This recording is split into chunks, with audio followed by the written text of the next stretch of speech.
მესიქ ხარძიანის მკვლელის სასამართლო კურიერი პიესის ექსკლუზიური კადრები. ბულინგი და ჩაგვრა არასრულ წლოვნებში, რას გვირჩევენ ფსიქოლოგები. როგორია კვერცხის ხარისხი ქართულ ბაზარზე, სპეციალისტების დასკვნა. დღეს 13 აპრილია, თქვენ უყურებთ კურიერი პიესს. ავტოგვასალიასთან და სანდრო კაჭახიძესთან ერთად. საღამომშვიდობისა. საღამომშვიდობისა.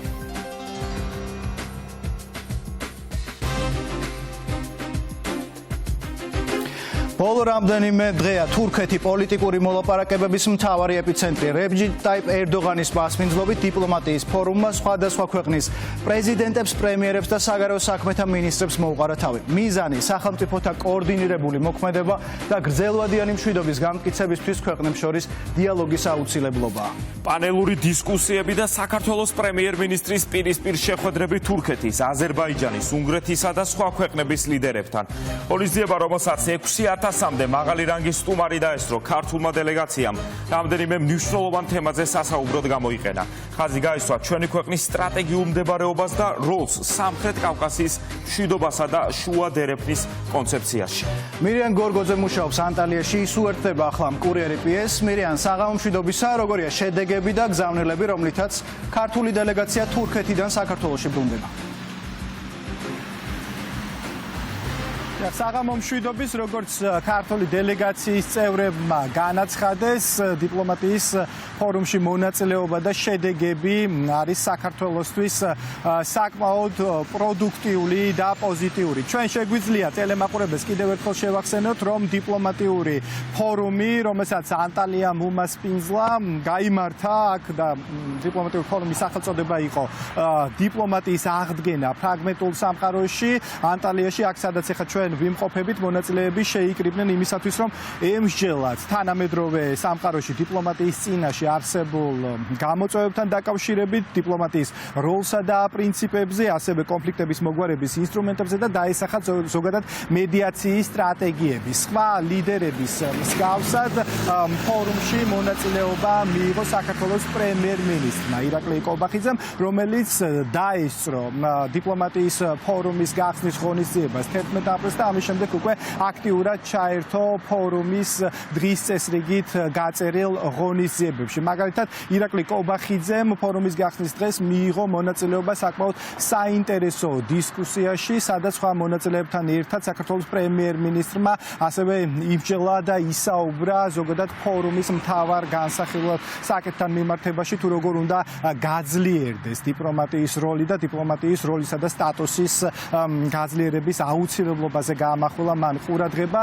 დისკუსიის დროს საქართველოს პრემიერ-მინისტრმა განმარტა, რომ დიპლომატიის ძალზე საუბრისას აუცილებლად უნდა გაიმიჯნოს ომიანობისა და მშვიდობიანობის პერიოდი, რადგან ამ ორ ვითარებაში დიპლომატიას აბსოლუტურად განსხვავებული ძალა აქვს. პრემიერ-მინისტრის სიტყვებით და მისივე შეფასებით, სამწუხაროდ ახლა ჩვენ გვიწევს ყოფნა ომის პერიოდში, როდესაც დიპლომატია არის შედარებით სუსტი. საქართველოს პრემიერ-მინისტრმა ასევე საკუთარი სიტყვით გამოსვლისას პანელურ დისკუსიაში გაიხსენა 2022 წლის თებერვალი და განაცხადა, რომ ამ დროს საქართველოს პირდაპირ მოთხოვეს რუსეთსა და უკრაინას შორის საომარ მოქმედებებში ჩართვა და ეს პოლიტიკური წნეხი საქართველოს პრემიერ-მინისტრის განმარტებით იყო საკმაოდ მძიმე, როდესაც საჭირო გახდა ინტენსიური ბრძოლა ქვეყნის ინტერესების გადასარჩენად და ირაკლი კობახიძის სიტყვებით ეს იყო მხოლოდ პოლიტიკური ბრძოლა დიპლომატიის გარეშე. საქართველოს მთავრობის მეთაურის განცხადებით, სამწუხაროდ ეს საფრთხეები დღესდღეობით არსად გამქრალა, რადგან დღემდე ქვეყნის მშვიდობისთვის ბრძოლაზე აქცენტირება არის საჭირო, ვიდრე ეს ენერგია და შესაძლებლობები მიემართოს მაგალითად სხვადასხვა ქვეყნებთან დიპლომატიური ურთიერთობების გამოყენებას. თუმცა ამ მოცემულობის მიუხედავად, როგორც საქართველოს მთავრობის მეთაურმა განაცხადა, აუცილებელია და ძალიან მნიშვნელოვანია სასიცოცხლოდ, რომ დიპლომატიის ძალამ კვლავ გაიმარჯვოს, რადგან ირაკლი კობახიძის სიტყვებით, სწორედ დიპლომატია არის ერთ-ერთი ყველაზე მნიშვნელოვანი ბერკეტი ქვეყნის ეროვნული ინტერესების დასაცავად. საქართველო ყოველთვის თამაშობდა ძალიან პოზიტიურ როლს სამხრეთ კავკასიაში მშვიდობის გაძლიერების მიმართულებით. ჩვენი საგარეო პოლიტიკის მთავარი პრიორიტეტია ევროკავშირში გაწევრიანება. ამ მიმართულებით გარკვეული გამოწვევების წინაშე ვდგავართ, მაგრამ იმედი გვაქვს, რომ ჩვენს რეგიონში, განსაკუთრებით უკრაინაში, მშვიდობის აღდგენით, საქართველოს ინტეგრაციის გზა უფრო ინტენსიურად იქნება წახალისებული. ამ მომენტის დადგომას ველით და იმედი გვაქვს, რომ მოვლენები ამ მიმართულებით პოზიტიურად განვითარდება. განვითარებისთვის ქვეყნებს შორის და ქვეყნებში სწორი ურთიერთობებისთვის მშვიდობა გადამწყვეტია. შემიძლია გითხრათ, რომ 2022 წლის თებერვალში რუსეთ-უკრაინის სამხედრო კონფლიქტში ჩართვის თხოვნით მოგმართეს. მეორე თხოვნით 2022 წლის თებერვლის ბოლოს მოგმართეს. პოლიტიკური წინეხი საკმაოდ უხეში იყო. ეს სიტუაცია, რა თქმა უნდა, არ იყო ქვეყნის ხელშემწყობი. ძალიან ინტენსიური პოლიტიკური ბრძოლის წარმოება მოგვიწია საქართველოს ეროვნული ინტერესების დასაცავად და საქართველოში მშვიდობის უზრუნველსაყოფად. ეს მხოლოდ პოლიტიკური ბრძოლა იყო დიპლომატიის ძალის გარეშე. დღემდე ვიმყოფებით ამ გამოწვევების წინაშე. ჩვენი ქვეყნის მშვიდობისთვის და კეთილდღეობისთვის ბრძოლაზე გვიწევს აქცენტირება, ვიდრე სხვადასხვა ქვეყანასთან დიპლომატიური ინსტრუმენტების გამოყენებაზე. შემიძლია ისიც გითხრათ, რომ კონკრეტულ ქვეყნებში საქართველოს ელჩები საქმის გარეშე არიან დარჩენილები, რადგან ამ ეტაპზე შეუძლებელია ამ კონკრეტულ ქვეყნებთან ურთიერთობა. ისინი ხშირად ჩიბიან ამის თაობაზე, მაგრამ ჩვენ ყოველთვის ვეუბნებით მათ, რომ მშვიდობიან პერიოდს უნდა დაველოდოთ. როგორც კი მშვიდობა აღდგება, დიპლომატია, რა თქმა უნდა, მთავარ ადგილს დაიკავებს. ამჟამად პოლიტიკური ინტერესებია წარმმართველი, დიპლომატიის ინსტრუმენტების ნაცვლად და როგორც კი მშვიდობა აღდგება, აბსოლუტურად დარწმუნებული ვართ, რომ დიპლომატია გადაწონის სხვა ფაქტორებს. ნამდვილად გვწამს, რომ დიპლომატია უფრო პოზიტიური ინსტრუმენტია ეროვნული ინტერესების დასაცავად, ვიდრე უხეში პოლიტიკური ინტერესები. ამიტომ მოთმინებით ველით მშვიდობის დადგომას, როცა დიპლომატია მეტ ძალას შეიძენს.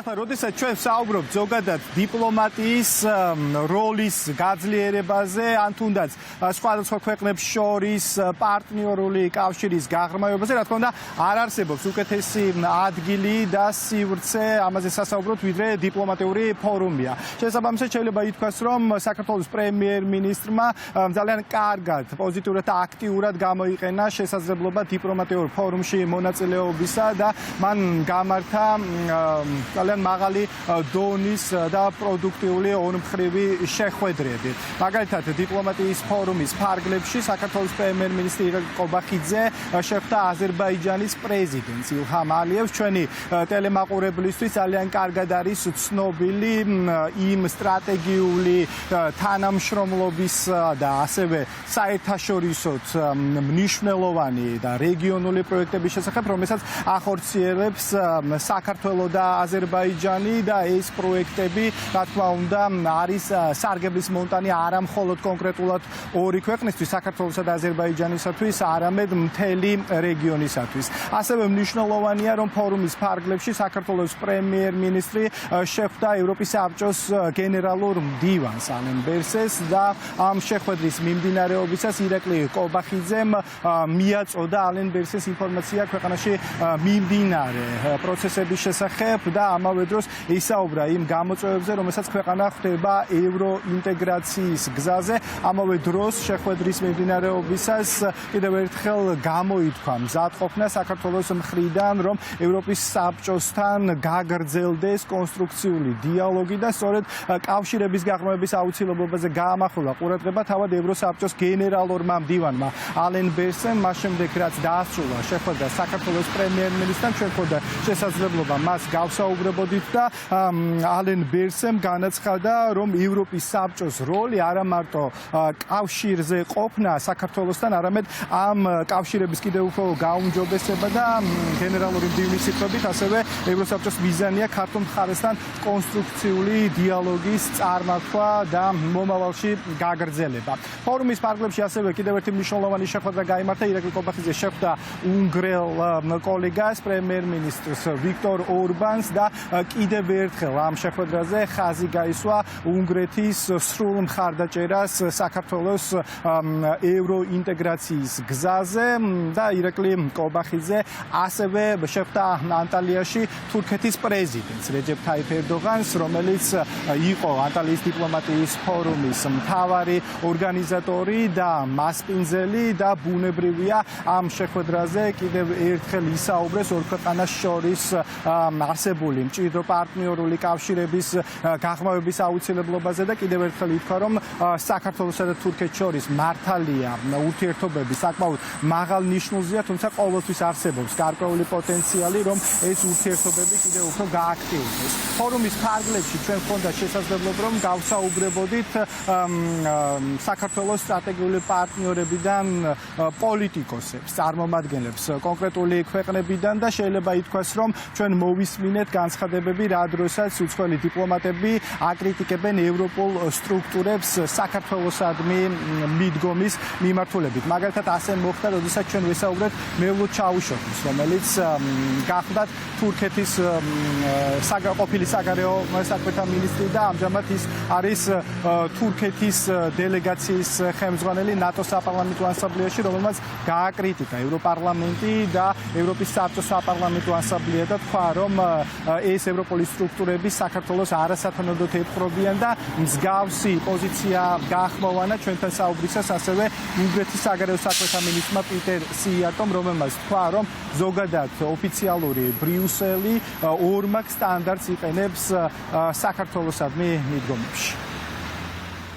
ჩვენ გვაქვს შესანიშნავი ორმხრივი ურთიერთობები, ძალიან კარგი პოლიტიკური და ეკონომიკური ურთიერთობა გვაკავშირებს. საქართველოს ევროატლანტიკურ მისწრაფებებს დასაწყისიდანვე მხარს ვუჭერდით. საერთაშორისო ორგანიზაციებში კი საქართველოს და თურქეთის რესპუბლიკა ერთმანეთის რეზოლუციებსა და კანდიდატურებს უჭერდნენ მხარს სხვადასხვა პლატფორმაზე. სწორედ ამით ვარ მე დაკავებული ახლაც, თურქული დელეგაციის მეთაურის რანგში ნატოს საპარლამენტო ასამბლეაზე. სამწუხაროდ ევროპარლამენტი და ევროპის საბჭოს საპარლამენტო ასამბლეა საქართველოს სათანადოდ არ ეპყრობა. მე მათ ქართველი ხალხის თავისუფალი არჩევანის პატივისცემისკენ მოვუწოდებ. კაფეო წინააღმდეგი ვართ ბრიუსელის ქცევის, რომელსაც საქართველოსთან მიმართებით ავლენს. ჩვენ გვინდა ევროკავშირმა უზრუნველყოს თამაშის თანაბარი წესები და არ გამოიყენოს ორმაგი სტანდარტები. ჩვენ ვიაზრებთ, რომ ბრიუსელი თვლის, რომ დემოკრატიას საფრთხე ემუქრება ყოველ ჯერზე, როდესაც არჩევნებზე კონსერვატიული მთავრობა იმარჯვებს. მხოლოდ ლიბერალების გამარჯვება განიხილება დემოკრატიულად. ეს ცუდია. ჩვენ ვეცდებით გავლენა მოვახდინოთ ამ საფრთხეებზე, რომ ეს გამოსწორდეს. ფიქრობ, პრეზიდენტ ტრამპთან ერთად საერთაშორისო პოლიტიკას შეუძლია დაუბრუნდეს ურთიერთპატივისცემის ბაზისებს. მე ვფიქრობ, ზედმეტად ბევრი იყო ის, რაც დემოკრატების ადმინისტრაციამ და ბრიუსელმა ერთობლივად გააკეთეს შიდა საქმეებში ჩარევისა და ზეწოლის კუთხით. საქართველოს პრემიერ-მინისტრთან ერთად ფორუმში მონაწილეობა და ასევე საქართველოს საგარეო საქმეთა მინისტრი მაკა ბოჭორიშვილი, რომელმაც ასევე გამართა მნიშვნელოვანი შეხვედრები, მაგალითად მაკა ბოჭორიშვილი შეხვდა ფორუმის ფარგლებში ხორვატიის, ქუვეითის, ჩრდილოეთ მაკედონიის, ასევე მალდივის რესპუბლიკის საგარეო საქმეთა მინისტრებს, ასევე მაკა ბოჭორიშვილის შეხვედრები გაიმართა ეუთოს გენერალურ მდივანთან და ამავე დროს შავი ზღვის ეკონომიკური თანამშრომლობის ორგანიზაციის ბისეკის გენერალურ მდივანთან. ბუნებრივად ჩვენ პირდაპირ ჩართვის ფორმატში ვერ ვისაუბრებთ ამ კონკრეტული შეხვედრების დროს განხილულ საკითხების სრულ ჩამონათვალზე, თუმცა შეგვიძლია გამოვყოთ პრიორიტეტული საკითხები, რადგან ზოგადად ამ მსგავსი ტიპის შეხვედრებს საქართველოს იყენებს კონკრეტულ ქვეყნებთან ორმხრივი თანამშრომლობის გაღრმავების პერსპექტივებზე სასაუბროთ და ამავე დროს საგარეო საქმეთა მინისტრმა აღნიშნა, რომ მსგავსი ფორმატები ძალიან კარგი შესაძლებლობაა იმისათვის, რომ კონკრეტულ პირებს, პოლიტიკოსებს მიეწოდოს ინფორმაცია უწყების პირველი პირისგან ქვეყანაში მიმდინარე პროცესების შესახებ. პრემიერ-მინისტრის მსგავსად ასევე საქართველოს საგარეო საქმეთა მინისტრმაც დიპლომატიის ფორუმის ფარგლებში მონაწილეობა მიიღო იმ პანელურ დისკუსიაში, სადაც საუბრობდნენ სამხრეთ კავკასიაში არსებულ პრობლემებთან დაკავშირებით და კონფლიქტების მოგვარების მშვიდობიან გზებთან მიმართებაში იყო საუბარი. საქართველოს საგარეო საქმეთა მინისტრმა პანელურ დისკუსიაში მონაწილეობა მიიღო სომხეთისა და აზერბაიჯანის საგარეო საქმეთა მინისტრებთან ერთად, სადაც მაკა ბოჭორიშვილმა კიდევ ერთხელ კაფიოდ აღნიშნა, რომ საქართველოსთვის მშვიდობიანი სამხრეთ კავკასია არის პრიორიტეტი და საქართველოს გამოიყენებს ყველა შესაძლებლობას იმისათვის, რომ უზრუნველყოს რეგიონში დიალოგი და თანამშრომლობა. საქართველოსთვის მშვიდობიანი და უსაფრთხო სამხრეთ კავკასია მთავარი პრიორიტეტია. ჩვენ ვაცნობიერებთ, რომ ჩვენს რეგიონს აქვს უზარმაზარი პოტენციალი და მისი სრულად რეალიზაციისთვის გვჭირდება მდგრადი და ხანგრძლივი მშვიდობა. ამიტომ მივესალმებით აზერბაიჯანსა და სომხეთს შორის სამშვიდობო შეთანხმებას. ჯერა რომ ეს მნიშვნელოვანი მიღწევაა. ასევე აღსანიშნავია ტრადიციულად გამორჩეული ურთიერთობები საქართველოს ორივე მეზობელთან, აზერბაიჯანთან ჩვენ 10 წლეულების განმავლობაში შევინარჩუნეთ სტრატეგიული პარტნიორობა, რომელსაც საფუძვლად უდევს მეგობრობა და მტკიცე თანამშრომლობა. ეს არის უმნიშვნელოვანესი შენაძენი ჩვენი რეგიონისთვის. ანალოგიურად სომხეთთან ჩვენ დიდი ხანია გვაქვს ძალიან კარგი ურთიერთობა, რომელიც ახლახან სტრატეგიულ პარტნიორობამდე საფეხურზე ავიდა. ჩვენ თანამშრომლობდით ყველა მეზობელთან რუსეთის ფედერაციის გარდა, რასაც თავისი მიზეზი აქვს. საქართველოს ორი რეგიონი კვლავ ოკუპირებულია რუსეთის ფედერაციის მიერ. ამ ორ რეგიონში დღემდე უკანონოდ განლაგებულია რუსეთის შეიარაღებული ძალები. სწორედ ამიტომ ჩვენ არ განვიხილავთ ამ ფორმატში მონაწილეობის შესაძლებლობას. ჩვენ რუსეთის ფედერაციასთან ურთიერთობების მხოლოდ ერთი ფორმატი გვაქვს. ეს არის ჟენევის საერთაშორისო მოლაპარაკებების ფორმატი, რომელსაც ძალიან დიდი მნიშვნელობა აქვს, რადგან ის კონფლიქტთან დაკავშირებულ საკითხებზე მსჯელობის შესაძლებლობას გვაძლევს.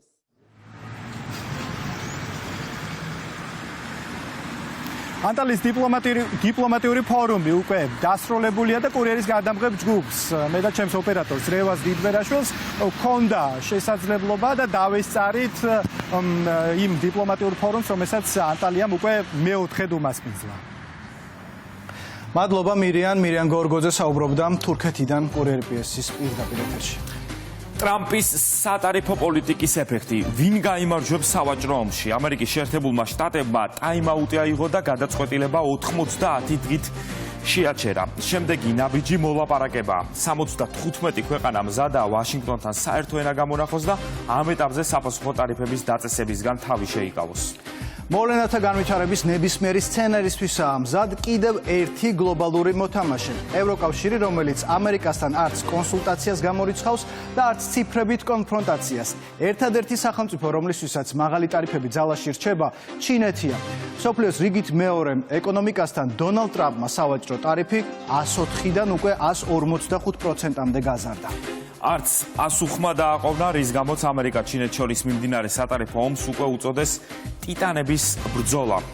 ნათია ჩეხერიასთან განვაგრძობთ ამ თემაზე საუბარს. ნათია, საღამომშვიდობისა. როგორი კონტურები იკვეთება? შეძლებენ თუ არა გლობალური მოთამაშეები ერთმანეთისკენ ნაბიჯების გადადგმას და კონსენსუსამდე მისვლას? დონალდ ტრამპი ნაბიჯებს ელის სი ძინპინისგან, თუმცა ჩინეთის პრეზიდენტი კვლავ რჩება პეკინში და ის მოლაპარაკებას ჯერჯერობით არ აპირებს ამერიკასთან, არამედ მოლაპარაკებას აწარმოებს ევროპელ ლიდერებთან. მაგალითად, ამ კვირაში მასთან ჩავიდა ესპანეთის პრემიერ-მინისტრი პედრო სანჩესი და სი ძინპინმა მას და ევროპელ ლიდერებს შესთავაზა ამერიკის წინააღმდეგ გაერთიანება. რაც შეეხება ახლა ევროკავშირს, ლიდერებისთვის პრიორიტეტი ამჯერად არის ამერიკა და არა ჩინეთი. ყოველ შემთხვევაში ამ კვირაში ისინი ამბობენ, რომ მოლაპარაკებებს დონალდ ტრამპთან აწარმოებენ. ვინ ვისთან როგორ მოილაპარაკებს ამას ნახავთ მომავალში, მაგრამ ახლა უკვე ვხედავთ სატარიფო შედეგებს. საფონდო ბირჟებზე არის კრიზისი, ასევე ამერიკული კომპანიები ყოველდღიურად ზარალდებიან მილიარდობით დოლარით. საინტერესოა, როგორ განვითარდება მოვლენები მომავალში, როგორც პოლიტიკაში, ასევე ეკონომიკაში და ჩვენ ამას აუცილებლად ვნახავთ და დავაკვირდებით. მანამდე კი რა ხდება ახლა, გიყვებით დონალდ ტრამპის სატარიფო პოლიტიკაზე სიუჟეტში. არ გვინდა დავაზარალოთ ქვეყნები, ყველას მოლაპარაკება უნდა. მოლაპარაკების მიზნით ამერიკის პრეზიდენტი ტარიფებს 90 დღით ყველა ქვეყნისთვის აჩერებს, გარდა ჩინეთისა. მსოფლიოს მეორე ეკონომიკამ შეერთებულ შტატებს საპასუხო ტარიფები უკვე დაუწესა. ამერიკის 57 პრეზიდენტი ჩინეთს აკრიტიკებს, თუმცა შეთანხმებაზე მაინც საუბრობს. ჩვენ გვსურს შეთანხმების მიღწევა. ჩინეთმა ნამდვილად ისარგებლა ჩვენი ქვეყნით ხანგრძლივი პერიოდის განმავლობაში. გაგვძარცვეს, ჩვენ მხოლოდ ყველაფერს ახალ ფორმას ვაძლევთ. დარწმუნებული ვარ, რომ შევძლებთ კარგად თანაცხოვრებას. მე მჯერა, რომ საბოლოოდ რაღაცას მოვიფიქრებთ, რაც ორივე ქვეყნისთვის ძალიან კარგი იქნება. მოუთმენლად ველოდები ამას.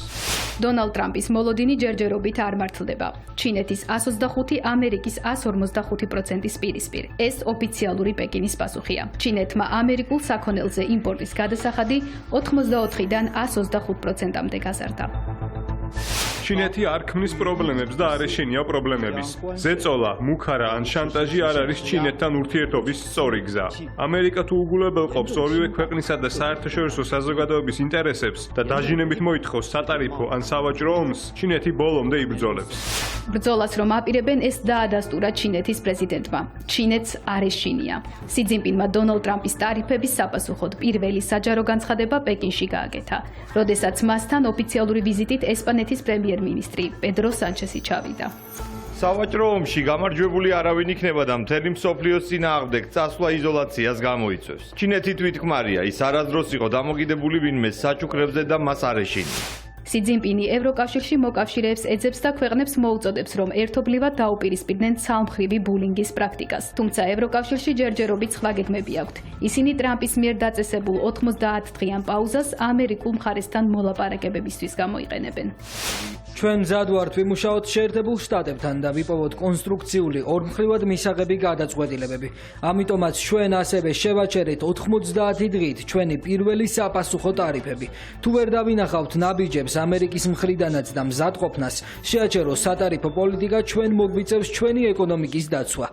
გლობალურმა სავაჭროობმა, როგორც ამ პროცესს ეკონომისტები უწოდებენ, საფონდო ბირჟებზე რყევები უკვე გამოიწვია. ტრამპის სატარიფო პოლიტიკამ ყველაზე მეტად ამერიკული კომპანიები დააზარალა. სიის სათავეშია Apple, რომლის დანაკარგიც ბოლო პერიოდის განმავლობაში 650 მილიარდ დოლარს შეადგენს. როგორც ჩანს, შესანიშნავ შვიდეულში შემავალი კომპანიების ზარალი შეუმჩნეველი არ დარჩა დონალდ ტრამპისთვის. დღეს ნობილი გახდა, რომ ამერიკის პრეზიდენტმა ახალი გადაწყვეტილება მიიღო. ტარიფები არ გავრცელდება სმარტფონებზე, კომპიუტერებსა და სხვა ელექტრონულ მოწყობილობებზე. უნდა ველოდოთ თუ არა სხვა გამონაკლისებსაც. ეკონომისტები არაფერს გამორიცხავენ. ამერიკა-რუსეთის ურთიერთობის ახალი ფაზა ვაშინგტონსა და მოსკოვს შორის დიპლომატიური კავშირების აღდგენაზე თურქეთში მოლაპარაკებების მეორე რაუნდი გაიმართა. სტამბოლში მთავარი განსახილველი თემა ორ ქვეყანას შორის დიპლომატიური მისიების და პირდაპირი ფრენების აღდგენა იყო, რომელიც 2022 წლის თებერვალში უკრაინაში რუსეთის შეჭრის შემდეგ შეჩერდა. შეხვედრის დღის წესრიგი უკრაინის საკითხს არ მოიცავდა და ის მხოლოდ რუსულ-ამერიკულ ურთიერთობებს მიეძღვნა. თურქეთში გამართულ შეხვედრას მალევე მოჰყვა პატიმრების გაცვლა. მოსკოვმა ვაშინგტონს გადასცა ქსენია კარელინა, რომელსაც რუსეთში 12 წლით თავისუფლების აღკვეთა ჰქონდა მისშილი. უკრაინის შეიარაღებული ძალებისთვის თანხების შეგროვების გამო. ამერიკამ კი რუსეთს არტურ პეტროვი გადასცა, რომელიც ექსპორტის შეზღუდვების დარღვევის საქმეზე დააკავეს. პატიმრების გაცვლა არაბთა გაერთიანებულ საამიროებში მოხდა. შემდეგ იყო ამერიკული დელეგაციის ვიზიტი რუსეთში. სანქტ-პეტერბურგში ერთმანეთს რუსეთის პრეზიდენტი და ამერიკის პრეზიდენტის სპეციალური წარმომადგენელი შეხვდნენ. გავრცელდა ვლადიმერ პუტინისა და სტივ ვიტკოფის ვიდეოკადრებიც, თუმცა საუბრის თემებზე ოფიციალური განცხადება არ გავრცელებულა. გამომდინარე იქიდან, რომ დონალდ ტრამპის საგარეო პოლიტიკის ერთ-ერთი მთავარი საკითხი უკრაინასა და რუსეთს შორის ცეცხლის შეწყვეტის შეთანხმების მიღწევაა, მედია ვარაუდობს, რომ პეტერბურგის შეხვედრის საკვანძო საკითხი სწორედ უკრაინა იყო. როიტერსის ინფორმაციით, რუსეთის პრეზიდენტი უკრაინის 4 ოლქზე საკუთრების უფლებას ითხოვს. მედიის ცნობით, სწორედ ამ გზავნილით დაბრუნდა სტივ ვიტკოფი ამერიკის შეერთებულ შტატებში. მოლაპარაკებები გრძელდება. ამერიკის შეერთებული შტატების პრეზიდენტს პოზიტიური მოლოდინები აქვს. დონალდ ტრამპი ამბობს, რომ პროცესი სწორი მიმართულებით მიიწევს წინ. ბალისტიკური რაკეტებით თავდასხმა ბზობის დღესასწაულზე ომის დასრულების მოლოდინში შეიარაღებული დაპირისპირება რუსეთ-უკრაინას შორის გრძელდება. სუმის ოლქზე ოკუპანტის მიერ მიტანილ სარაკეტო იერიში 31 ადამიანის სიცოცხლე ემსხვერპლა, მათ შორის 2 ბავშვია. 84-ზე მეტი ადამიანი დაიჭრა, დაშავებულთა შორის 10 მოზარდია. რუსული ბალისტიკური რაკეტა მოხვდა სუმის სახელმწიფო უნივერსიტეტის კონგრეს ცენტრსაც, სადაც ხშირად იმართება ბავშვებისთვის სხვადასხვა სახის შეხვედრა. ვოლოდიმირ ზელენსკის ინფორმაციით, სარაკეტო შეტევა იმ დროს განხორციელდა, როდესაც მრევლი ეკლესიაში ბზობის დღესასწაულის აღსანიშნავად მიდიოდა. უკრაინის პრეზიდენტი მსოფლიოს მკაცრი რეაგირებისკენ მოუწოდებს. უკრაინის საგარეო საქმეთა მინისტრი აცხადებს, რომ მათ უკვე მიაწოდეს ომის დანაშაულის შესახებ ინფორმაცია პარტნიორებსა და საერთაშორისო ინსტიტუტებს. სუმის ოლქზე თავდასხმას მალევე მოჰყვა ევროპელი ლიდერების გამოხმაურება. ეს ომი მხოლოდ რუსეთმა დაიწყო, დღეს კი ნათელია, რომ მხოლოდ რუსეთმა აირჩია მისი გაგრძელება, დაწერა ემანუელ მაკრონმა.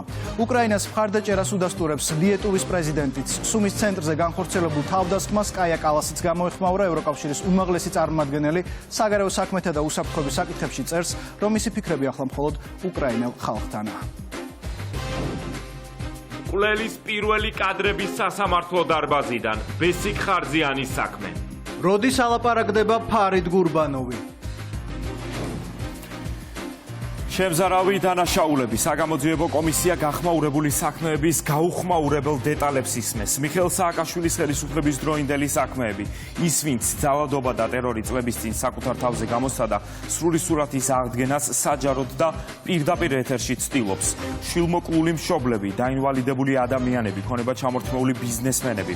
ახლოწარსულის კრიმინალური არქივის შესწავლა გრძელდება.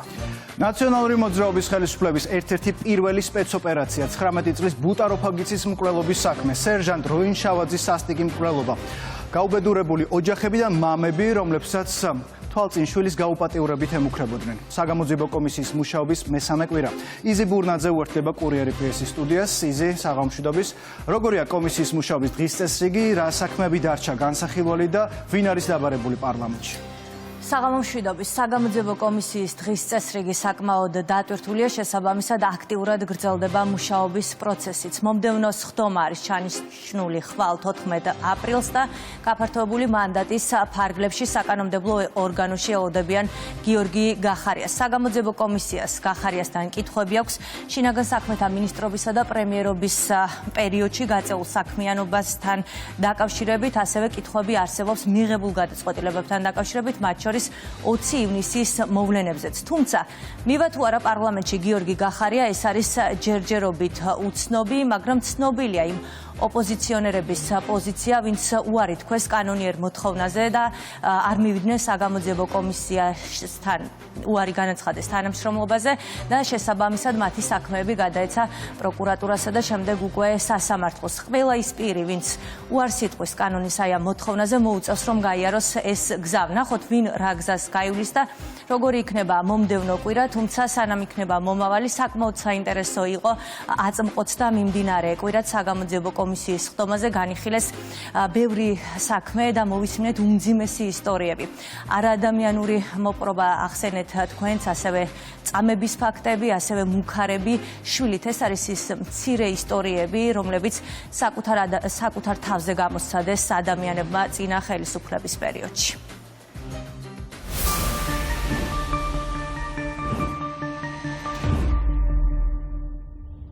საგამოძიებო კომისიის მე-11 სხდომა. სამუშაო ჯგუფის ფოკუსში წინა ხელისუფლების დროს ჩადენილი დანაშაულების პირველი, გახმაურებული და სასტიკი საქმეები ექცევა.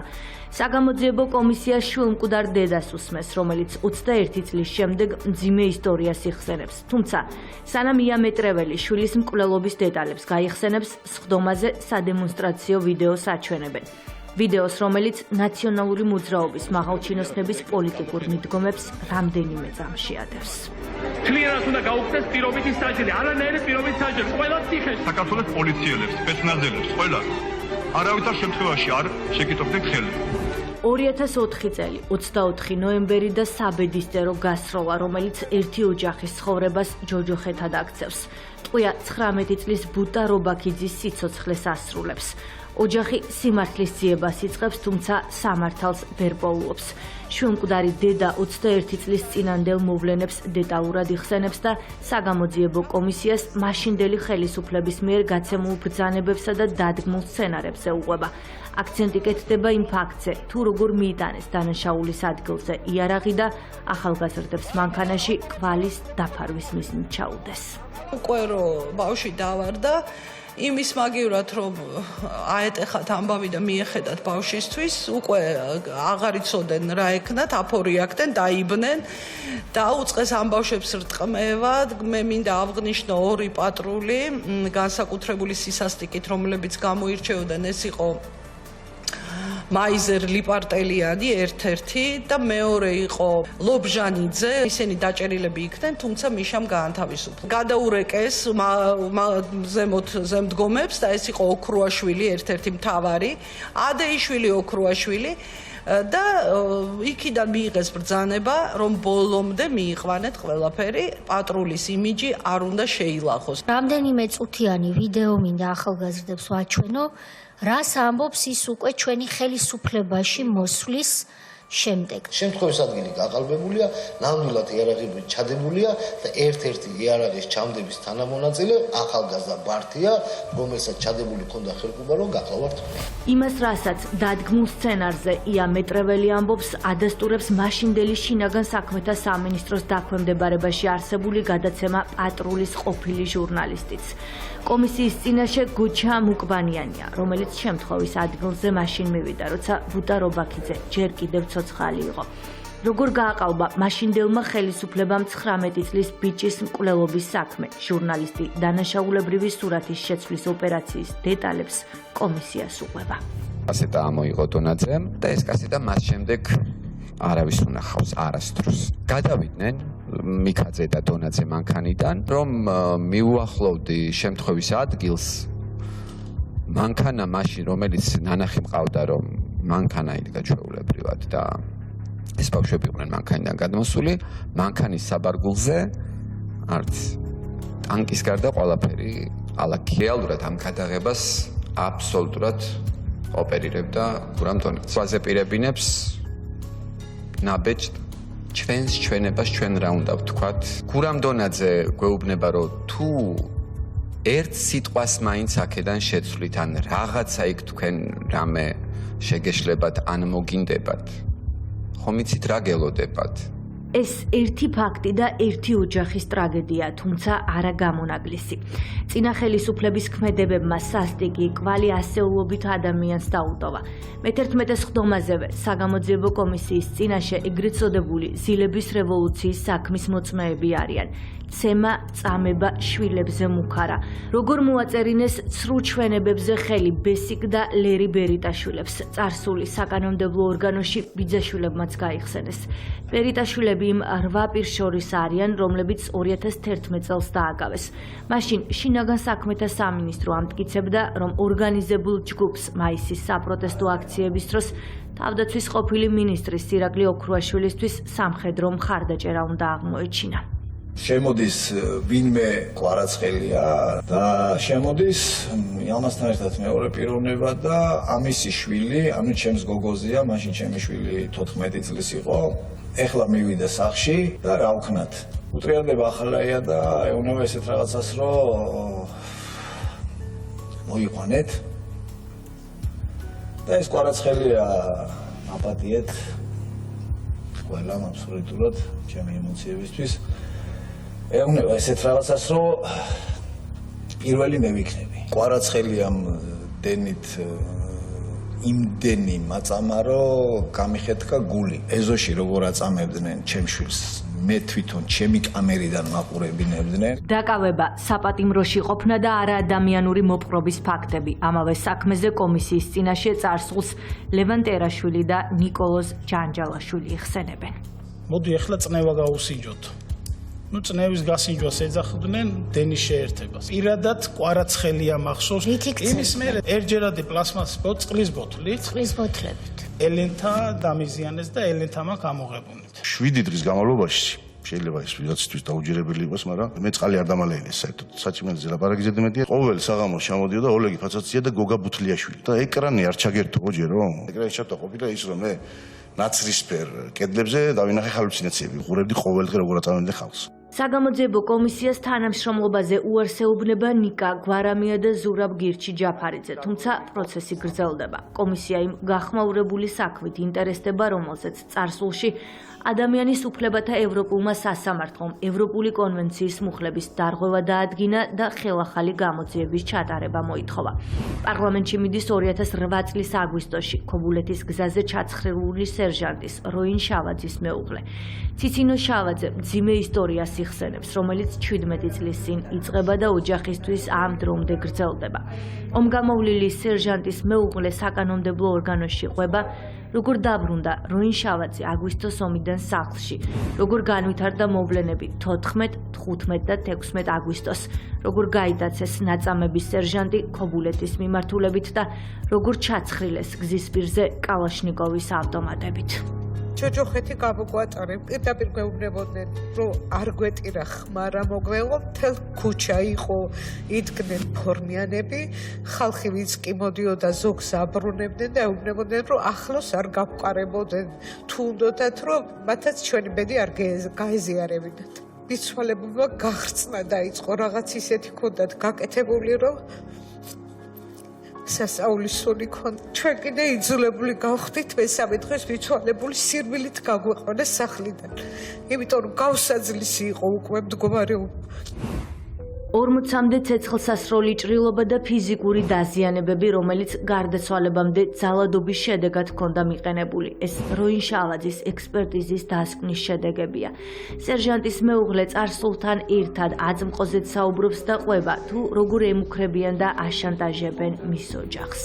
ახლობლებს გვერდებზე უწერენ, რომ მე ვარ მეუღლის გამყიდველი ადამიანი, დავაჭერინე უდანაშაულო ხალხი, შეურაცხყოფები და ბოლო მექნება ძალიან ცუდი ჩემს და ჩემს დაძმებს. ნებისმიერ მუქარას ჩვენ თვალს მივადევნებთ და მუქარა ისჯება სისხლის სამართლის წესით. აგვისტოს ომთან დაკავშირებით იცოდა გარკვეული რაღაცები იმ ხარვეზებზე, რაც დაუშვა სახელმწიფომ პოლიტიკური თანამდებობის პირებმა, ვინც სამხედრო ცოდნა და სამხედროები, მათი სიცოცხლეები არასწორად გამოიყენა რუსეთთან ომის დროს და რომ ეს ვერ აპატიეს. რამდენად ეთანხმებით თქვენ ამ პოზიციას? სრულიად ვეთანხმები. კომისიის კვლევის საგანი წინა ხელისუფლების დროს ჩადენილი მხოლოდ სიცოცხლის ხელყოფის ფაქტები არ არის. პარლამენტის სამუშაო ჯგუფი ქონებრივი უფლებების ხელყოფის საქმეებითაც ინტერესდება. პარლამენტში ტექნიკური უნივერსიტეტის ხელმძღვანელობა უმაღლესი სასწავლებლის ქონების მითვისების დეტალებს იხსენებს. ბრალდებების მთავარი ადრესატები კი ყოფილი პრეზიდენტი და მისი დედა გიული ალასანია არიან. რექტორი და კანცლერი კომისიას დეტალურად უყვებიან, თუ როგორ აუწყო მაშინდელმა პრეზიდენტმა საკუთარ დედას ბიზნესი და როგორ მოხვდა უნივერსიტეტის ქონება გიული ალასანიას ხელში. ალასანია, რომელმაც გაქურდა საქართველოს ტექნიკური უნივერსიტეტი. რა თქმა უნდა, მისი შვილის პრეზიდენტ სააკაშვილის ხელშეწყობით. 11 აპრილი 2025 წელი საგამოძიებო კომისიის წინაშე 21 წლის წინ სვანეთში ჩატარებული სპეცოპერაციის დეტალები ცოცხლდება. ვარდების რევოლუციიდან 4 თვეში ნაციონალური მოძრაობა პირველ ოპერაციას ატარებს. 2 მოკლული, 2 დაკავებული, გადამწვარი სახლი და ეს ყველაფერი 4 მცირეწლოვანი ბავშვის წინაშე. კომისია აფრასიძეების ოჯახის ისტორიას ისმენს. სიტყვა ისე მოდიოდა ტყვიები. ბავშვები შევყარეთ ლოგინის ქვეშ. ესენი რო კიოდნენ ბავშვები, რამდენადაც უფრო კიოდნენ, მით უფრო ის მოდიოდა ტყვის ისინი და ბოლოს დაიწყეს დაბომბვა. გოჩა გამოიყვანეს და იქ გოჩა დასერეს. განით დასერეს. იქოდარია გონათ უკვე იმას გადაფარებული ქონდა ზემოდან ადიელა. ომი ხელფეხშევორკილი გაათრიეს პირდაპირ ქუჩაში ამ ტალახში და იქ დახვრიტეს. ბეჭედს რო ვერ აძრობდნენ, წააჭრეს თითი. ცხედარს. საგამოძიებო კომისიის სხდომაზე მიდიან ტყვიებსა და სიკვდილს შემთხვევით გადარჩენილი ლედი და გიორგი აფრასიძეები. სოფელ ეთერში ჩატარებული ოპერაციის დროს დაკავებული შმაგი აფრასიძის შვილები. ყვებიან საკუთარი თვალით ნანახზე, შემთხვევით გადარჩენასა და იმ უმძიმეს გზაზე, რომლის გავლაც ოჯახს მოუწია. კარგად იცოდნენ ამ სპეცოპერაციის შემკვეთმა ბატონმა სააკაშვილმა და სპეცოპერაციის ხელმძღვანელმა ბარამიძემ, რომ იმ სახლში იმ დროს ვიყავით პატარა ბავშვები, თუმცა არც ჩვენ არ დაგვინდეს ჩვენს ოჯახში ერთადერთი ძებნილი ეს იყო ომეხი აფრასიძე. გოჩაზეც ვიტყვი, აღმოჩნდა რომ ცოცხალი იყო და უკვე ამის შემდეგ გადაიყვანეს ვერტმფრენით ქუთაისში, სადაც მას ჩაუტარეს ოპერაცია, ჩაუტარეს ისე რომ არავითარი დამაკუჩებელი ნარკოზიც კი არ გაუკეთეს. ერთი მომენტი რომ სროლის სიხშირემ ცოტა დაიკლო და გოჩამ ხელი მომკიდა და მეზობელთან გადამიყვანა. იქვე კარის მეზობელთან რომ მე მაინც გადავრჩენილი ყავი. იქ გადასვლაც არ ყოფილა ადვილი, ტყვიები წვიმასავით მოდიოდა და ყველა მხრიდან გვესროდნენ. სპეცოპერაციას შინაგან საქმეთა მაშინდელი მინისტრი გიორგი ბარამიძე პირადად ხელმძღვანელობდა. ოჯახი მთავარ დამკვეთად კი მიხეილ სააკაშვილს აცხადებს. ეს იყო სწორი გადაწყვეტილება. საქმეში ფიგურირებენ ზურაბადეიშვილი და ვანო მერაბიშვილიც. ოჯახი ამტკიცებს, რომ მათ იმ დროს გაუხსნელი დანაშაულების დაბრალება სწორედ აფრასიძეებისთვის უნდოდათ. მოგვიანებით ფაქტებით დადასტურდა, რომ ბრალდებები სიცრუე იყო. გიორგი ბარამიძე იდგა ჩვენს სახლთან და მეზობლის ქალები, ვინც იქ შეკრებილები იყვნენ, გაბედა ეთქვა მათთვის, რომ სვანებმა კარგი კუბდარის გამოცხობა იცითო და იქნებ გაგვიმასპინძლდეთ აქ მყოფ ადამიანებსო. ესეც კი იკადრა, მაშინ როცა წინ სახლი იწვებოდა, სადაც ევგენი აფრასიძე იყო და გვერდით ომეხი აფრასიძის ცხედარი იყო. სააკაშვილო, ლედი აფრასიძე არის შენი განაჩენიც და სასჯელიც, იმიტომ რომ ეს ბავშვები გადარჩნენ, აგრძელებენ ქვეყნის ჯერ ერთ-ერთი სიცოცხლეს. გიორგი ბარამიძის ნების და მიუხედავად და ისინი აშენებენ უკეთეს საქართველოს, რომლის ნგრევასაც სააკაშვილი თავის მინისტრებთან ერთად ცდილობდა. საგამოძიებო კომისიის კანონიერ მოთხოვნაზე უარს ამბობენ და პარლამენტში არ მიდიან გიორგი ბაშაძე და ნიკა მელია. სამუშაო ჯგუფი კი კვირის ბოლო სხდომაზე ბუტა რობაქიძის მამასაც უსმენს. სოსო რობაქიძე წინა ხელისუფლების უკანონო ბრძანებებსა და დადგმულ სცენარზე საუბრობს. ყველას მძიმე ისტორიები აერთიანებს, რომელიც არც საშინელებათა ფილმის სცენარია და არც ფანტასტიკის ჟანრი. ეს უახლესი ისტორიის ის ნაწილი და რეალობაა, რომელიც ოჯახებმა ნაციონალური მოძრაობის დროს საკუთარ თავზე გამოსცადეს. ნანახსა და თავს გადახდენილ საზარელ ამბებს კი ეს ადამიანები ახლა საგამოძიებო კომისიაზე ყვებიან. სასტიკი ძალადობა 13 წლის მოზარდზე, ჩაგვრა და ბულინგი არასრულ წლოვნებში. რა ეტაპზეა გამოძიება? რეპორტაჟი რამდენიმე წუთში. ვის ექნება თანხმობა და ვის არა მიიღოს უცხოური დაფინანსება გრანტების შესახებ კანონში ცვლილებები შედის. პაკეტის დამტკიცების შემდეგ საერთაშორისო დონორები საქართველოში გრანტს ვერ გასცემენ, თუ კი მათ მთავრობის თანხმობა არ ექნებათ. ანუ დონორებს მოუწევთ განმარტება, თუ რაში დაიხარჯება მათ მიერ გაცემული ფული საქართველოში. მიზანი ეგრეთ წოდებული შავი ფულის პრევენცია, რომელიც ქართული ოცნების ინფორმაციით საქართველოში არა კონკრეტული სფეროს განვითარებისთვის, არამედ სხვა ქვეყანაში დაწერილი პოლიტიკური სცენარის რეალიზებისთვის იხარჯება.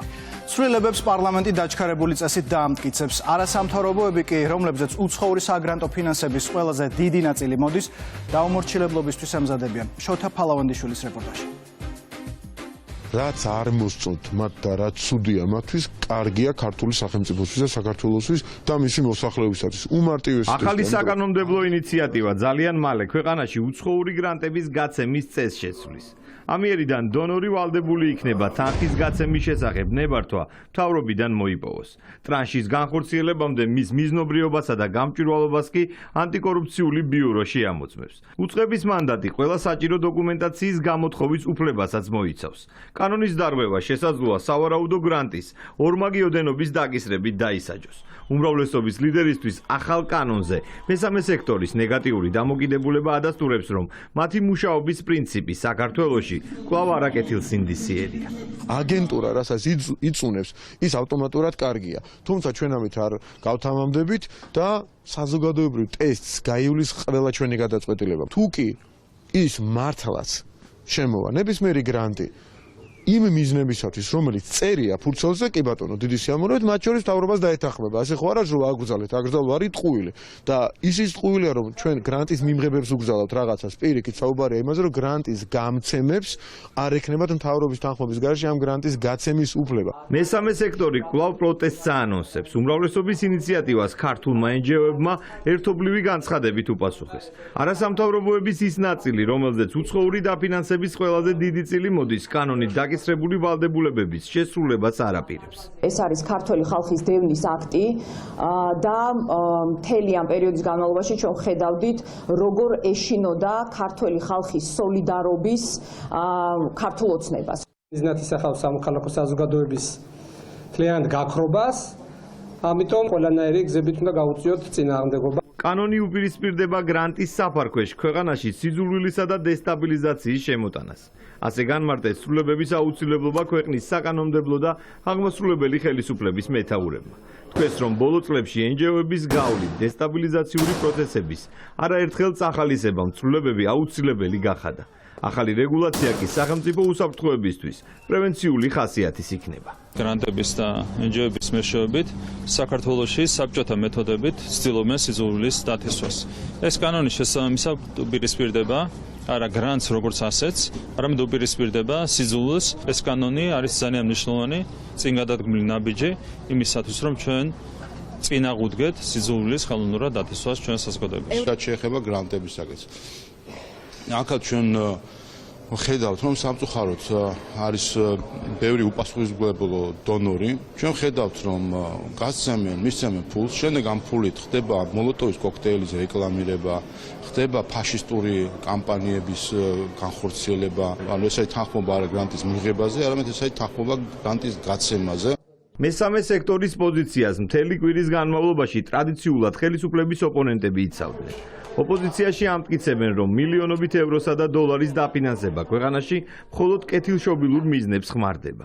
მართველი გუნდი კი მათი აზრით დემოკრატიული პროცესის შეზღუდვას ცდილობს. ხმარდება ამ ქვეყანაში დემოკრატიული ფასეულობების გამყარებას და ჩვენი თანამოქალაქეების დახმარებას. მათ შორის სხვადასხვა სახის სოციალური პროექტები იქნება, იურიდიული დახმარება იქნება თუ ასე შემდეგ. ქართველი ხალხი თავად გასცემს პასუხს აი ამ სამარცხვინო ავტოკრატიულ ნაბიჯებს, რომელსაც ისინი ფორსირებულ ტემპში დგამენ. ოპოზიციას და არასამთავრობო სექტორს საერთო ლობისტური ფრთის ქვეშ ხედავს მართველი პარტია. საპარლამენტო უმრავლესობაში გრანტების მიზნობრიობის შესწავლას ეგრეთ წოდებული შავი ფულის შემოდინებისგან დაცვის საუკეთესო მექანიზმად მიიჩნევენ. კანონმდებლების თქმით, დონორების თანხები რომ ხშირ შემთხვევაში არამიზნობრივად იხარჯებოდა, ეს ევროკომისიის აღიარებამ, აუდიტის დასკვნამ და USAID-ის საქმემაც დაადასტურა. არ შეიძლება რომ სამოქალაქო საზოგადოების ორგანიზაციები თამაშობდნენ პოლიტიკურ თამაშებს და პირიქით. და ეს იგივეა ყველგან. ეს არ არის საქართველოსთვის რაიმე ახალი, ევროპაშიც, ამერიკაშიც თქვენ ძალიან კარგად იცით, როგორ მკაცრად ხისტად ეკიდებიან თითოეულ ასეთ საკითხს. ამ ადამიანებს დიახ სწორად აქვს წუხილი, იციან რომ მთელი მათი დაარსების მომენტიდან მთელი მათი საქმიანობა არის მიმართული რომ ჩვენი ქვეყანა ჩამოშალონ, მოაწყონ ჩვენს ქვეყანაში სისხლიანი რევოლუცია. ამ ყველაფერში იხარჯებოდა და ხარჯავდნენ ეს ორგანიზაციები თანხებს. პარლამენტი ცვლილებებს გრანტების შესახებ კანონში სავარაუდოდ საგაზაფხულო სესიაზე დაჩქარებული წესით დაამტკიცებს. ახალი კანონით შეზღუდვების სპორტულ ასოციაციებს, ფედერაციებსა და განათლების სფეროს არ შეეხება. თეთრი წვეულებების ბნელი მხარეები, ფაფდედის ახალი ბრალი. პროსტიტუცია და სექსუალური ტრეფიკინგი, ვინ მისცემს ჩვენებას სასამართლოში ჰოლივუდის ვარსკვლავის წინააღმდეგ. ვინ შეუყვეთა ბესიკ ხარძიანის მკვლელობა, კილერი ისევ დუმს, ფარიდ გურბანოვის სასამართლო პროცესი კურიერი პიესმა ექსკლუზიურად გადაიღო. ბიზნესმენის მკვლელს, რომელიც ქართულ მხარეს თურქეთმა გადმოსცა, უადო პატიმრობა აქვს მისჯილი, თუმცა უმკაცრეს განაჩენს ახლა სააპელაციო სასამართლოში ასაჩივრებს. რა იყო შეკვეთილი მკვლელობის მოტივი, სანამ მკვლელი ალაპარაკდება და დამკვეთს დაასახელებს, მოკლულის ოჯახის მთავარი ვერსია კუსტბის წილებია, რომელიც ხარძიანების მტკიცებით ბიზნესმენს მკვლელობამდე 4 წლით ადრე ციხეში წამების შედეგად დაათმობინეს. სანამ ცოცხალი იყო ბიზნესმენი თავად ასახელებდა სახელებს და გვარებს. ხათუნა გაგნიძის რეპორტაჟი. პირველად ეს ადამიანი დავინახე 10 წლის წინ, მამაჩემის მკვლელობის დღის წინაღამეს, 10 წლის მერე ზუსტად იგივე თვალები მიყურებდნენ, ზუსტად იგივე ზიზღით, ზუსტად იგივე შუშის თვალებით და მკვლელის თვალებით. მკვლელის თვალები ბესო ხარძიანიშვილმა 10 წლის შემდეგ პირველად აქ სასამართლო დარბაზში ნახა. მისთვის მძიმე სანახავი იყო კაცი, რომელმაც მამა მოუკლა. 10 წლის წინ ქეთამ ჩაფხუტით შენიღბული კილერის სახლთან ახლოს მკვლელობამდე 1 დღით ადრე შეამჩნია. ჩაფხუტის სახასიათო თვალებს და მზერას ვერ უმალავდა. ქეთა ხარძიანს ნანახი კაცის საეჭვოდ მოეჩვენა, თუმცა საფრთხე მაშინ ვერ გათვალა. მეორე დღეს კი ფარიდ გურბანოვმა ბესო ხარძიანი სახლის სადარბაზოში მოკლა. მოკლულის შვილი იხსენებს, რომ ის და მამა ხშირად ერთი ავტომობილით სარგებლობდნენ. შესაბამისად თვალთვალის სამიზნე ქეთა ხარძიანიც აღმოჩნდა. სააპელაციო სასამართლოს დარბაზში ამ მანძილიდან დაქირავებული მკვლელის ნახვას მოკლული შვილი 10 წელი ელოდა. მოახერხა და კითხვა დაუსვა. ქილერმა დუმილი არჩია. მისმა თვალებმა კი ქეთახარძიანის მთავარ შეკითხვას პასუხი გასცა.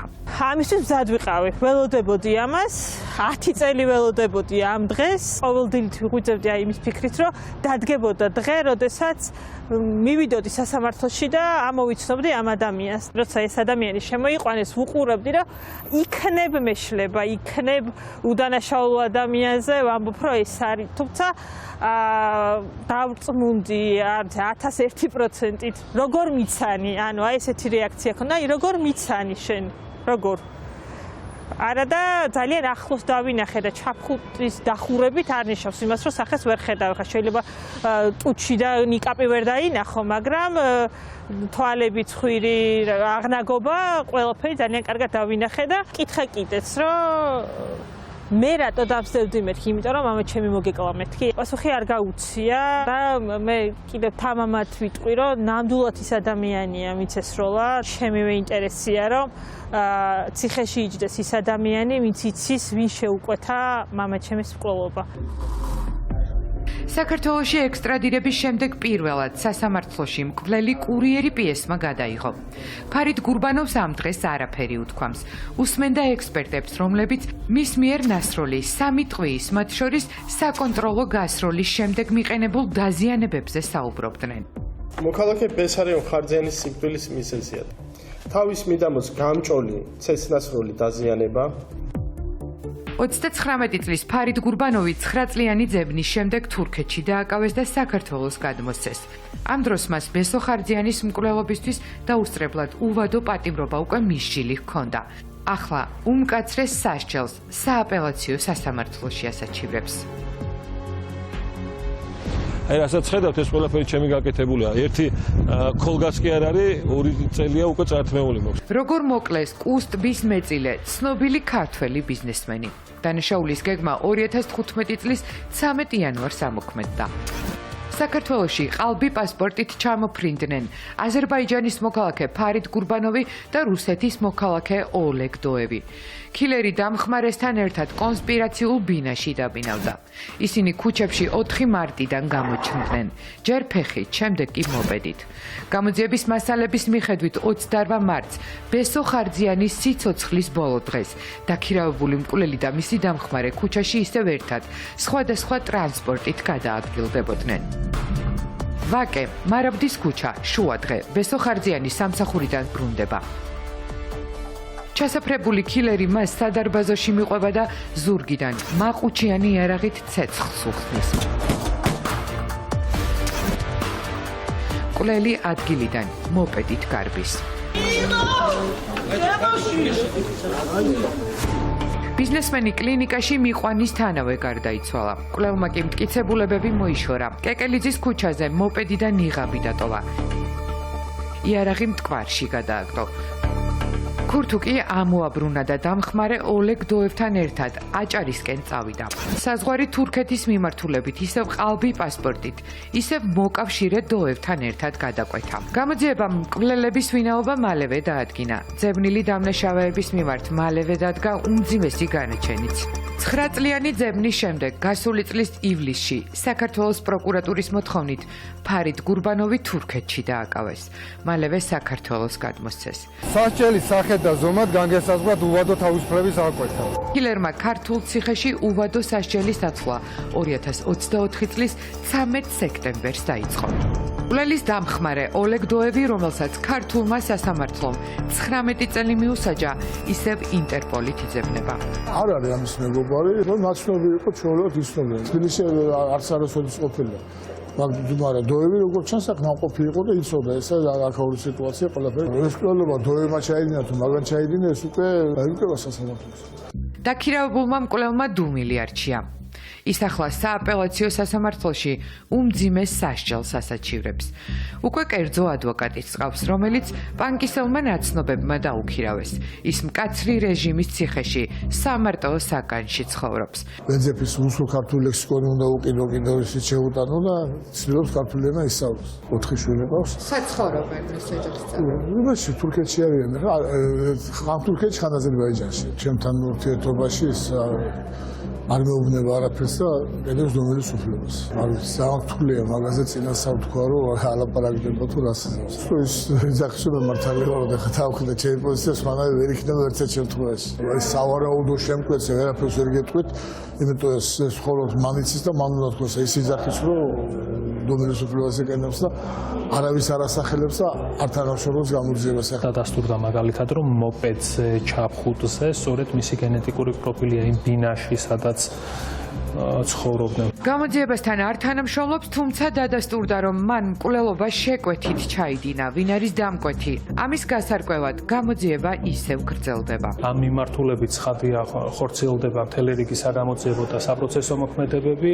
დადგენილია, რომ ფარიდ კურბანოვს არავითარი პირადი ინტერესი ბესარიონ ხარძიანთან მიმართებაში რაიმე სახის კვეთა მას არ გააჩნდა, შესაბამისად სახეზეა მკვლელობის შეკვეთა. უშუალოდ შემკვეთთან მიმართებაში გამოძიება მუშაობს ყველა იმ ვერსიაზე, რაც შეიძლება გონევრულად გამომდინარეობდეს ხსენებული საქმის ფაქტობრივი გარემოებებიდან.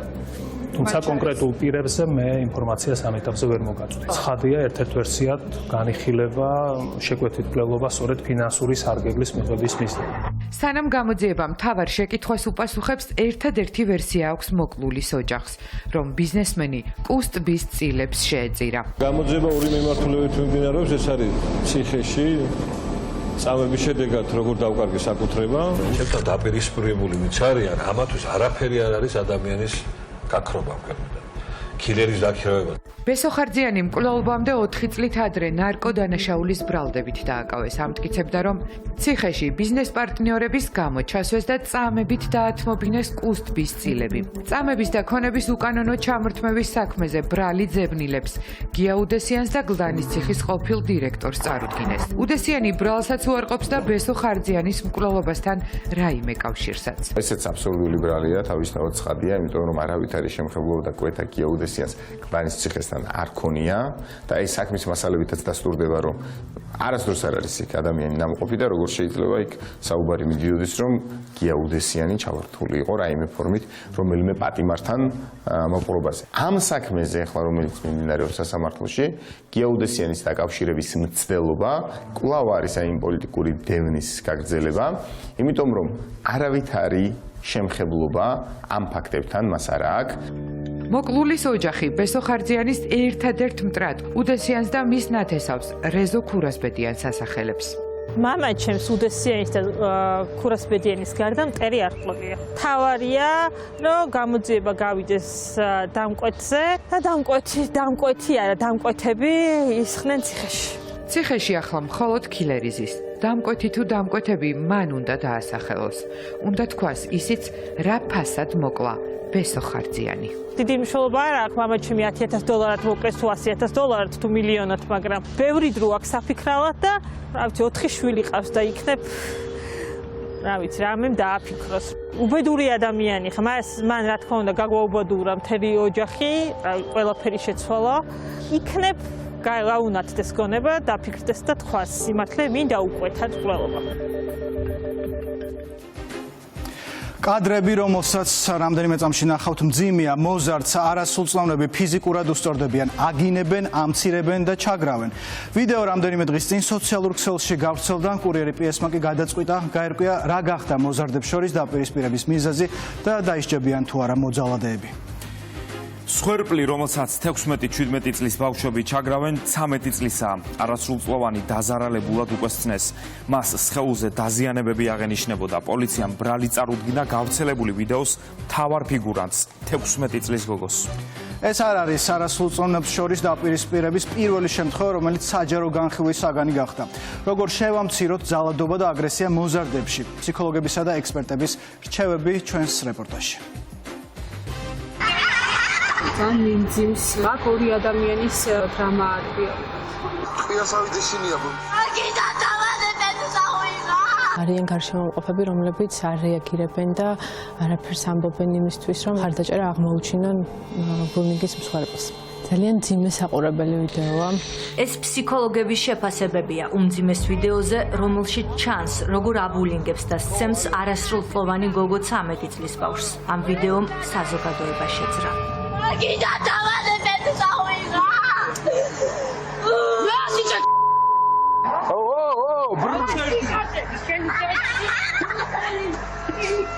ამ ფაქტმა არაერთი პრობლემა გამოკვეთა. გაჩნდა კითხვებიც, რატომ გამოირჩევა ასეთი სისასტიკით მოწალადი არასრულწლოვანი? მეორეს მხრივ კი მის მიმართ საზოგადოება, რაც ფსიქოლოგების შეფასებით ასევე ძალადობის ერთ-ერთი ფორმაა.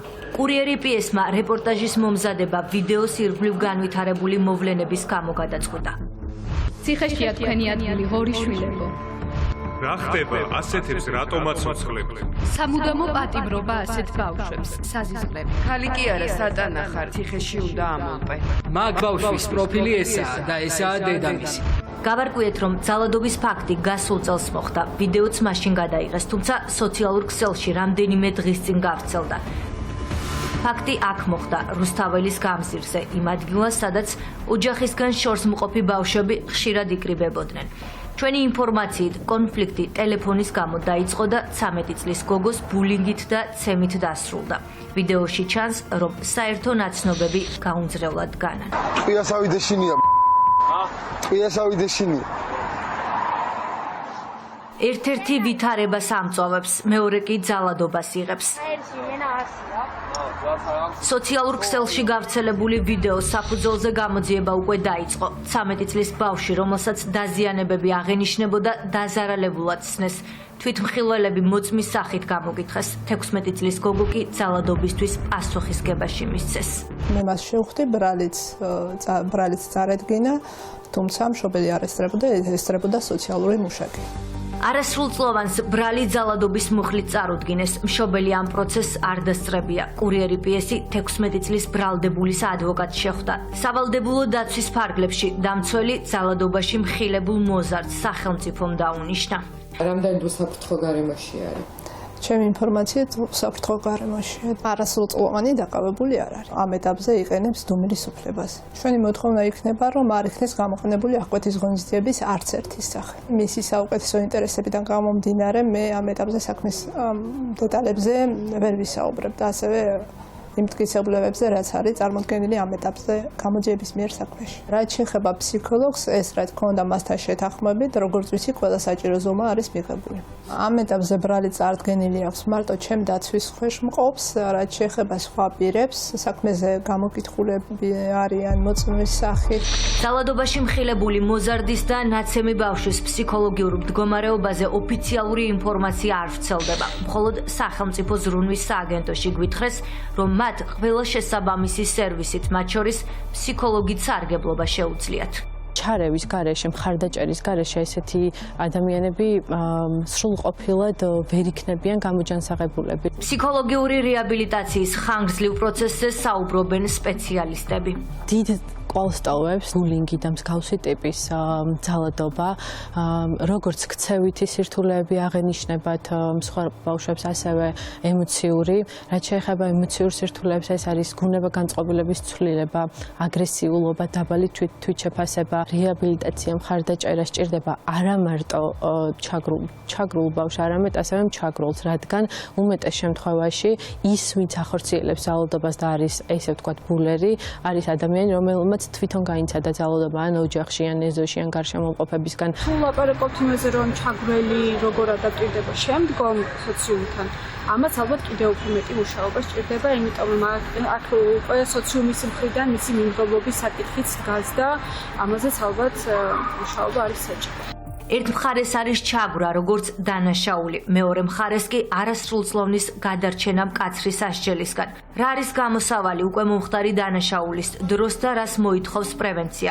ექსპერტების რეკომენდაციით, ბავშვების ინფორმირების კამპანია სააღმზრდელო დაწესებულებებიდან უნდა დაიწყოს. ძალიან მნიშვნელოვანია საინფორმაციო კამპანიები, რომლებიც დიდ გავლენას ახდენენ ცნობიერების ამაღლებაზე. ზარდია არასრულწლოვნის მიერ ჩადენილი დანაშაული, ხშირად ისინი გამოიყენებენ იყენებიან სრულწლოვანი პირების მიერ როგორც შუალობითი ამსრულებელი, რადგან იციან, რომ არასრულობის მიმართ მობიერია კანონი და სახელმწიფო არ იყენებს მკაცრ სასჯელს. არ არის გამოსავალი მკაცრი სასჯელი და პატიმრობა. არასრულწლოვანთა მართლმსაჯულების კოდექსი მოიაზრებს განრიდება მედიაციის პროგრამას, რომელიც მოიცავს ბრალდებულის მხრიდან დაზარებულისადმი ბოდიშის მოხდას.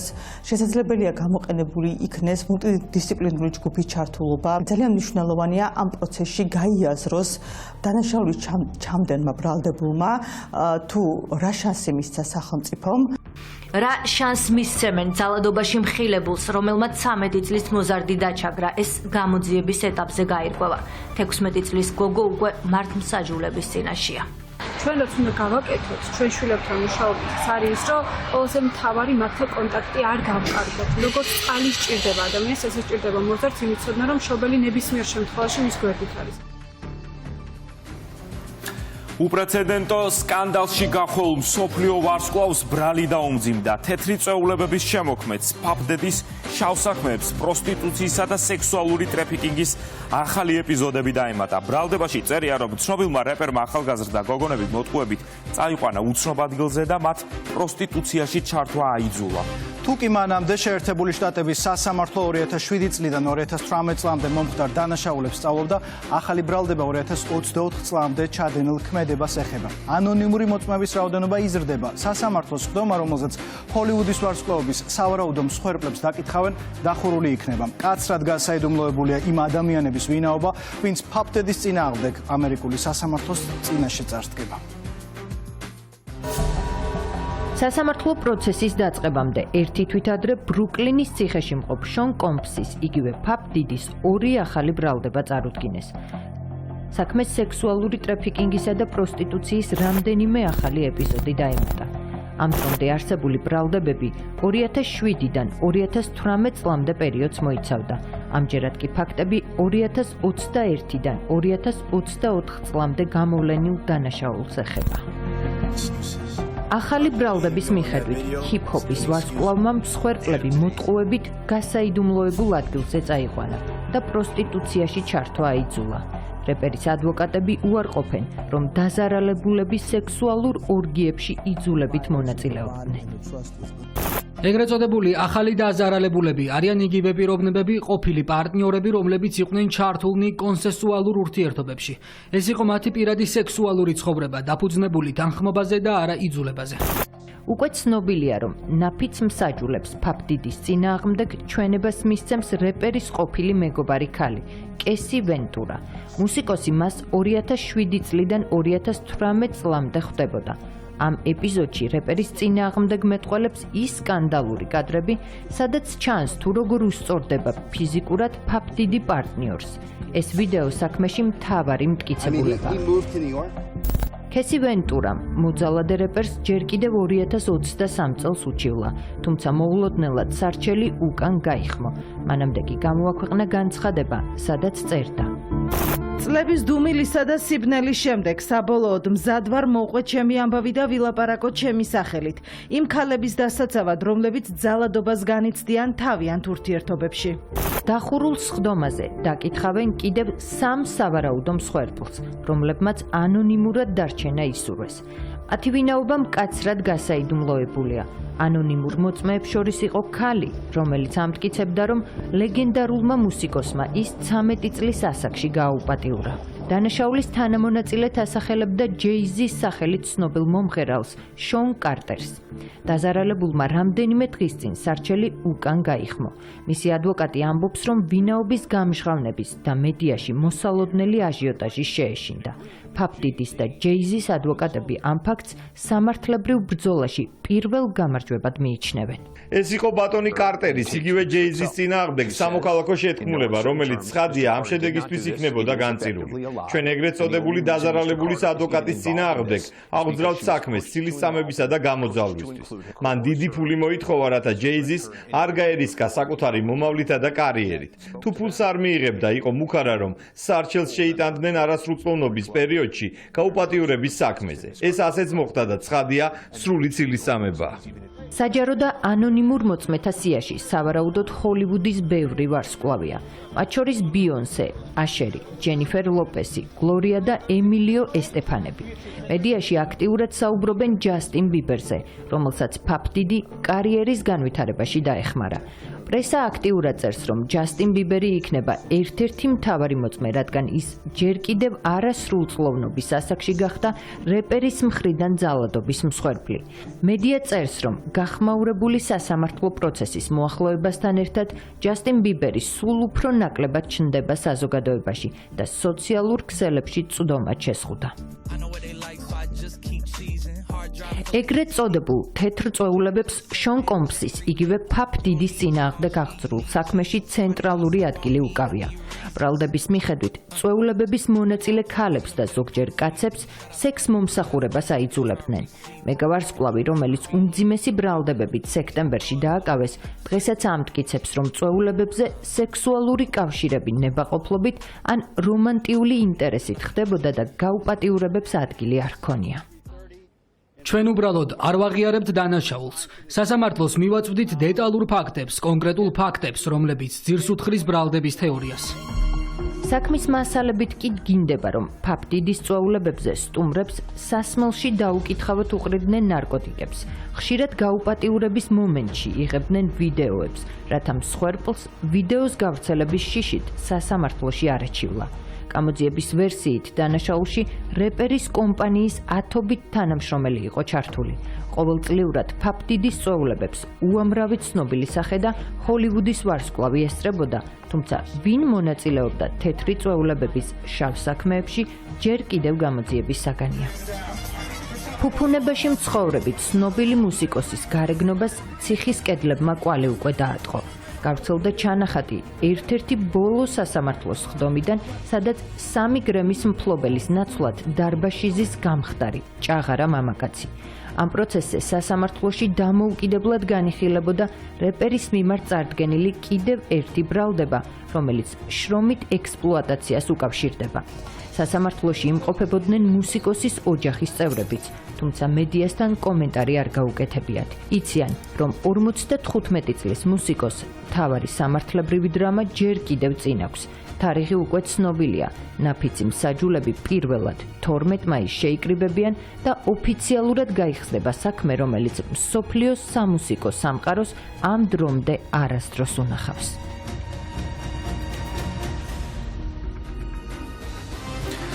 ერთ კვირაში აღდგომა დღესასწაულის მოახლოებასთან ერთად კვერცხზე მოთხოვნა იზრდება. რამდენად დაცულია პროდუქციის ვადები და შენახვის პირობები. სურსათის ეროვნული სააგენტო მთელი ქვეყნის მასშტაბით შემთხვევითი შერჩევის პრინციპით დახზე განთავსებულ კვერცხს ამოწმებს. მოწმდება საწარმოებიც. სპეციალისტებმა 30-ზე მეტი მწარმოებელი შეამოწმეს. გარკვეული შეუსაბამობებიც გამოვლინდა. რა უნდა იცოდნენ მომხმარებლებმა? მარიკა გოცირიძის რეპორტაჟი.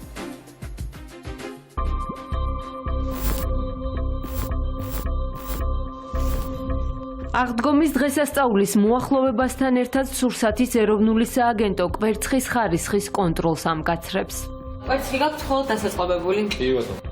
უწყება საწყობებსა და სარეალიზაციო დახლებზე განთავსებული პროდუქციის ვადებს, შენახვის პირობებსა და ხარისხს ამოწმებს. ბიზნეს ოპერატორმა უნდა უზრუნველყოს კვერცხის შენახვა მშრალ და გრილ ადგილას, დაზიანებისა და მზის სხივებისაგან დაცვა. უზრუნველყობს, რომ რეალიზაციიდან მოხსნელი იქნას. საკვებად უვარგისი კვერცხის რეალიზაციიდან მოხსნას ითხოვს. ეს არის ჩამოსაცემი, რომელიც უნდა გაიგზავნოს წარმოებაში და იქ ადმინისტრაცია მოხდება მერე განადგურება. სესმა უკვე 30-ზე მეტი მწარმოებელი შეამოწმა, გამოვლინდა მხოლოდ არაკრიტიკული შეუსაბამობები. სახელმწიფო კონტროლის პარალელურად უვნებელი პროდუქტის ამოცნობის მექანიზმები აქვს მომხმარებელსაც. ფერმაში წარმოებულ ყველა კვერცხს აუცილებლად აწერია ვადა. ეგრეთ წოდებული სოფლის კვერცხის შემთხვევაში კი არსებობს ახალი პროდუქტის ამოცნობის წესები. სოფლის კვერცხის არჩევის შემთხვევაში უნდა დავაკვირდეთ მის ზედაპირს. ის არ უნდა იყოს პრიალა, უნდა იყოს ქრქალი, ასე ვთქვათ, ხელის გადასმისას უნდა იგრძნობოდეს ხაოიანი ზედაპირი. ეს პირველი მანიშნებელია იმისა, რომ კვერცხი ახალია. გარდა ამისა, მას არ უნდა ქონდეს, რა თქმა უნდა, სიძველის სუნი. უვნებლობის წესების დაცვა მნიშვნელოვანია შეძენიდან გამოყენებამდეც. სახლში მიტანის შემდეგ უმჯობესია რომ კვერცხი თავისივე შეფუთვით მოვათავსოთ მაცივარში. თუ არის დაბინძურებული მისი ზედაპირი, უმჯობესია უბრალოდ გავწმინდოთ და არ გავრეცხოთ. მას ზედაპირზე აქვს მიკროსკოპული აპკი, რომელიც იცავს, ამიტომ კვერცხი შესაძლოა გავრეცხოთ წყლის დაბალი ნაკადის ქვეშ უშუალოდ მომზადების წინ. თუ ინახება 21 გრადუსზე დაბალ ტემპერატურაზე, მას შესაძლოა შევინახოთ 25 დღის განმავლობაში. თუმცა აქვე უნდა ვიცოდეთ, რომ კვერცხი მის სასარგებლო თვისებებს ინარჩუნებს. ყველაზე მეტად გამდიდრებულია 7 დღემდე. რაც შეეხება საღდგომო კვერცხს, ვინაიდან ის დიდი ხნის მანძილზე იხარშება, მისი შენახვის ვადაც შესაძლოა უფრო მეტად გაიზარდოს. საღდგომოდ კარგად მოხარშული კვერცხის შენახვა დასაშვებია არაუმეტეს ერთი კვირისა, თუმცა მნიშვნელოვანია არ იყოს დარღვეული ნაჭუჭის მთლიანობა და ის უნდა ინახებოდეს სამაცივრე პირობებში. წინააღმდეგ შემთხვევაში არის რისკი ინტოქსიკაციებისა. სწორედ ამიტომ დღესასწაულის პერიოდში მნიშვნელოვნად იზრდება კლინიკებში მიმართვიანობა, როგორც მოწამვლით, ასევე ალერგიული რეაქციებით, რადგან კვერცხი მნიშვნელოვანი ალერგენია. აღდგომის შემდეგ პირველი ერთი კვირა ესეთი ინტოქსიკაციები, ღებინება, ნაწლავთა გახშირებული მოქმედება არის. რამე თუ კვერცხი როგორც მოგეხსენებათ, შეიძლება იყოს სალმონელოზური ინფექციის წყარო. შეიძლება არასწორად თერმულად დამუშავებული და თერმულად შენახული პროდუქტით პირიქით ბავშვი მოიწამლოს, განვითარდეს ნაწლავთა ინფექცია, დაეწყოს ღებინება, გახშირებული მოქმედება და ასე შემდეგ. ზოგს გონია, რომ აღდგომის კვერცხი არ გაფუშტება, არ არსებობს. თუ არ იქნება თერმულად სწორად მოთავსებული, ნებისმიერი კვერცხი გაფუშტება. მთავარია, რომ ეს კვერცხი ერთი კვირის განმავლობაში იყოს მაცივარში. სასურველია, რომ ბავშვმა მიიღოს ასაკის მიხედვით 1, 2, მაქსიმუმ 3 კვერცხი დღის განმავლობაში. თუ ბავშვს კონკრეტულ ნივთიერებაზე კვერცხზე აქვს ალერგია, რა თქმა უნდა, ამ ბავშვს საერთოდ არ ვაძლევთ. ექიმები გვაფრთხილებენ, რომ სადღესასწაულო კვერცხი შევღებოთ ბუნებრივი საღებავებით და არ გამოვიყენოთ გაურკვეველი წარმომავლობის გამაფერადებლები, რომლებიც შესაძლოა იყოს ქიმიურად დაბინძურებული. ენდრო ეს არის ბუნებრივი ფერის გამომყოფი საშუალება, არავითარი მავნებლობა არ მოაქვს ადამიანისთვის, ხოლო ის რაც დავუშვათ დიდი რაოდენობით გაყიდვაშია სხვადასხვა ფერის საღებავები, რომლებიც შეიცავს ქიმიურ დანამატებს, რა თქმა უნდა, ის ხშირად შეიძლება მოხდეს უკვე კვერცხის ნაჭუჭიდან თვითონ კვერცხის გულში. ბავშვები წახალისდებიან ხოლმე და თვითონაც აღებინებენ, ხო? არსებობს საღებავებშიც გამოყოფილი დავუშვათ ბიოლოგიურად სუფთა შედარებით საღებავები და დაბინძურებული საღებავები, რომლებიც შეიცავს უამრავ მავნე ნივთიერებას. იმისთვის, რომ აღდგომა დარჩეს მართლაც დღესასწაულად და კვებითი ინტოქსიკაციის გამო არ გავიფრუჭოთ განწყობა, მნიშვნელოვანია დავიცვათ სპეციალისტების რჩევები ამ დღესასწაულის მთავარ სიმბოლოსთან მიმართებით.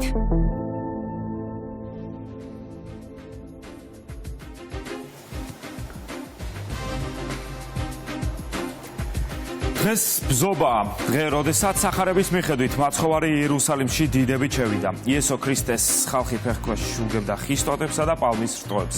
ტრადიციის მიხედვით იმ ქრისტიანულ ქვეყნებში, სადაც პალმა ნაკლებად ხარობს, დღესასწაულის აღსანიშნავად სხვა მარადმწვანე მცენარე გამოიყენება. საქართველოში და კიდევ რამდენიმე ქვეყანაში ასეთი მცენარე ბზაა, რომელიც ზუსტად ბზობის დღესასწაულისთვის ყოველთვის ესეთი ხასხასა მწვანეა. ბზას ზოგჯერ კავკასიურ პალმასაც უწოდებენ. კოლხური ბზა უნიკალურია, თუმცა ბოლო რამდენიმე წელია გადაშენების საფრთხის წინაშე დგას. მარიამ შანშიაშვილის რეპორტაჟი. ეს არის ჩვენი ინსტიტუტის ჰერბარიუმი, სადაც დაცულია საქართველოს ფლორის მრავალფეროვნება, წარმოდგენილი არის 2700-მდე სახეობის 37,000 სახერბარიუმო ნიმუში. საქართველოს ფლორის უდიდესი ნაწილი ამ პატარა ყუთებში იყრის თავს და წლობით ინახება. აქ დაცული სახეობები ქეთევამ ჭედლიძემ საქართველოს სხვადასხვა კუთხეში ჩატარებული ექსპედიციების შედეგად საკუთარი ხელით შეაგროვა. 25 წელია, რაც თბილისის სახელმწიფო სამედიცინო უნივერსიტეტის იოվել ქუთათელაძის ფარმაკოქიმიის ინსტიტუტის თანამშრომელია. მინდა გიჩვენოთ უძველესი ეგზემპლარი 1910 წლის და დაცულია ინსტიტუტში 1910 წლის, 1914 წლის, 1924 წლის, 30 წლის ეგზემპლარები, რა თქმა უნდა, ყოველწლიურად კოლექცია მდიდრდება და ვამატებთ ნიმუშებს და პარალელურად უვლით, რა თქმა უნდა, რუტინულად. აი. ეს არის მანიშნებელი და უტყუარი დოკუმენტი იმისა, თუ რამხელა ისტორიის მატარებელია ფარმაკოქიმიის ინსტიტუტი და როგორი ფუნდამენტური კვლევები წარმოებდა წლიდან წლამდე. აი, ეს არის ვალერიანა. ამ უნიკალურ ჰერბარიუმში მცენარეთა სახეობების შენახვა საუკუნის წინ დაიწყეს. აქ შეხვდებით სხვადასხვა ზომისა და ფორმის მცენარეს. 100 წლის წინ დაწყებულ საქმეს კი კოლეგებთან ერთად ქეთევან მჭედლიძე განაგრძობს.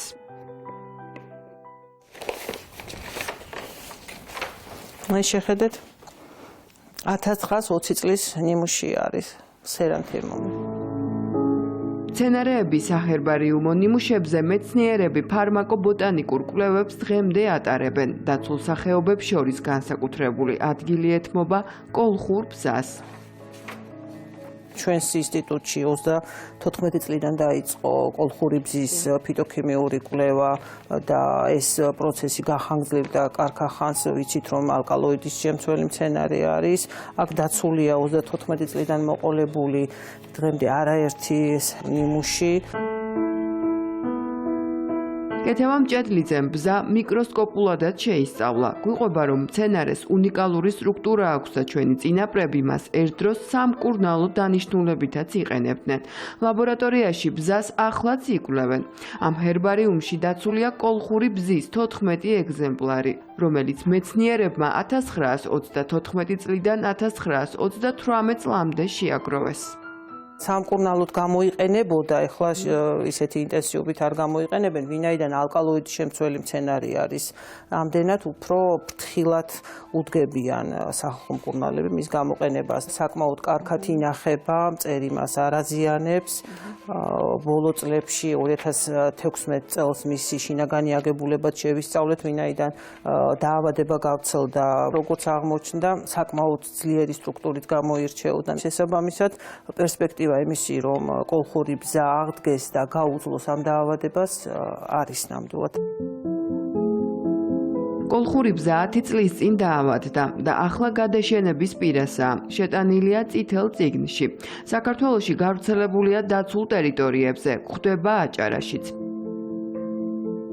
იშვიათ ადგილებში გვხვდება ბუნებრივად ტყეში გავრცელებული და გარდა ამის თავისი ბიოლოგიური თვისებისა აღსანიშნავია ისიც, რომ ფართო გამოყენება ჰქონდა როგორც მერქანს, რადგან საკმაოდ ძვირფასმერქნიან სახეობათაც ითვლება და არა მხოლოდ ესეთი საკრალური დანიშნულება და მნიშვნელოვანი მცენარეა როგორც საეკლესიო რიტუალების თვალსაზრისით, ასევე მშენებლობაში, საყოფაცხოვრებო ნივთების მომზადებაში ეს არის ერთ-ერთი მნიშვნელოვანი კომპონენტი ეგრეთ წოდებული კოლხური ტყის ტიპისთვის, ანუ ეს მცენარე რომ არის შემადგენლობაში ტყისა, სწორედ ეს ძენს უნიკალურობას არა მხოლოდ საქართველოსთვის, სხვათა შორის გლობალურადაც კი. თუმცა, გარდა ადამიანის მხრიდან წამოსული საფრთხისა, სამწუხაროდ მას დაემუქრა როგორც დაავადება, ასევე მავნე მწერიც. საკმაოდ მარტივი შესამჩნევია, ფოთლები იწყებს გაყვითლებას, ალისფერ მოწითალო, მოყვითალო ფერს იღებს. ასეთ შემთხვევაში უნდა ვიცოდეთ, რომ ეს გახლავთ ეგრეთ წოდებული ბზის სიდამწვრე დაავადება, ხოლო მეორე შემთხვევაში, როდესაც მავნე მწერზე ვსაუბრობთ, მარტივად შევამჩნევთ აბლაბუდის მსგავს ქსელს თავად ფოთლებს შორის. ნუ მოჭრი ბზას, უკვე 10 წელზე მეტი არაც კოლხური ბზის გადასარჩენად საქართველოს ეროვნულ სატყეო სააგენტოს სოციალური კამპანია აქვს დაწყებული. გამკაცრებულია რეგულაციებიც, ბზის მოჭრა, ამოძირკვა ან ტოტების დაზიანება დასჯადი ქმედება. სანქციის ოდენობა გაზრდილია და 500-დან 2000 ლარამდე ჯარიმას ითვალისწინებს. იმ შემთხვევაში, თუ გარემოს დაცვისთვის მიყენებული ზიანი 1000 ლარს აჭარბებს, საქმეს სისხლის სამართლის კვალიფიკაცია ენიჭება. ჩვენ საუბრობთ ბუნებრივ არეალში ტყეში გავრცელებულ ბზაზე, რომელიც აპრიორი ნიშნავს, რომ ეს გახლავთ კოლხური ბზა, რომელიც როგორც უკვე ვთქვით, გახლავთ წითელი ნუსხით დაცული სახეობა და ამ მცენარის, ამ სახეობის მოჭრა, ამოძირკვა ან დაზიანებაა დასჯადი და აკრძალული. ჩვენ ვაკვირდებით, რომ ყოველწლიურად უფრო და უფრო მეტი ადამიანები ეკიდება პასუხისგებლობით ამ საკითხს და ცდილობს, რომ ქოთანში გამოყვანილი ბზა შეიძინოს, იკლო უკანონოდ მოპოვების თუ დაზიანების ფაქტებმაც ეს ნამდვილად თვალსაჩინოა და იმედი გვაქვს, რომ მომავალ წლებში ასეთი აქტიური ჩარევაც აღარ დაგვჭირდება. მიუხედავად იმისა, რომ კოლხური ბზის დაზიანებისა თუ მოჭრის ფაქტები ქვეყანაში საგრძნობლად შემცირდა, უნიკალური სახეობის ბოლომდე გამოსაჯამრთელებლად და გადასარჩენად ბრძოლა ჯერ კიდევ გრძელდება. ბზა მარადმწვანე ხე ან ბუჩქია, რომელიც დაახლოებით 600 წელიწადი ცოცხლობს და უკანასკნელი 30-40 მილიონი წლის განმავლობაში მცირედ თუ შეიცვალა. ბზა ქართველებმა მარადიული სიცოცხლის სიმბოლოდ აირჩიეს. ფინალისტების ვინაობა ცნობილია ნიჭიერის მე-11 სეზონზე ყველაზე სახალხო შოუს მოსაგებად 9 ფინალისტი იბრძოლებს. ერთმანეთისგან განსხვავებული მრავალფეროვანი გამორჩეული მონაწილეები მაყურებელმა და ჟიურიმ შეარჩია. ქართულ ტელესივრცეში პირველად ერთ ფინალში 2 ბინა გათამაშდება. 15 წლის წინ გავიდა პირველად ნიჭიერი რუსთავი 2-ზე და მას შემდეგ პროექტმა ასობით ნიჭიერი აღმოაჩინა. სწორედ ამ გადაცემის საშუალებით არაერთხელ დამტკიცდა, რომ ადამიანის შესაძლებლობები უსაზღვროა.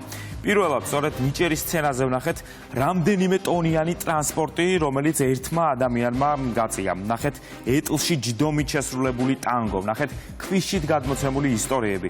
ასევე ვნახეთ მეტყველებისა და სმენის გარეშე შექმნილი ხელოვნება.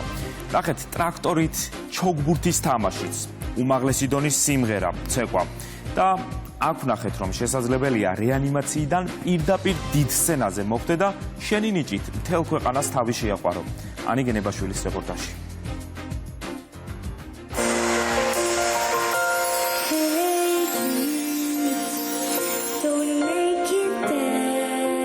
რეანიმაციიდან დიდ სცენაზე დადგა. ცერებრალურ დამბლას მისთვის ხელი არ შეუშლია 9 ენაზე ემღერა. იმღერა და მაყურებელთან ერთად ჟიურის გულიც ადვილად დაიპყრო.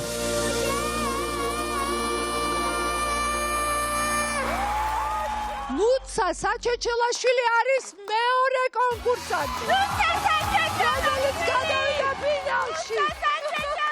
ოქროს ღილაკი ვერ დავემსახურე, მაგრამ სამი ტური გავიარე ნიჭიერის და გადავედი ფინალში. ყველა გამოსვლა, გამარჯვება, წარმატება, ყველაფერი დედას ეძღვნება. არ ვინერვიულე, საერთოდ არ მინერვიულებია. თან გადამიყვანეს ძალიან მაგრა ფინალში.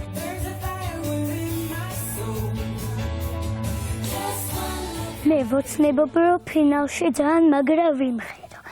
თან გავიმარჯვა.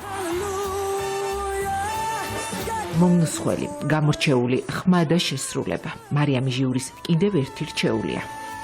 ჩემი ოქროს ღილაკი მარიამ მონზაშვილი.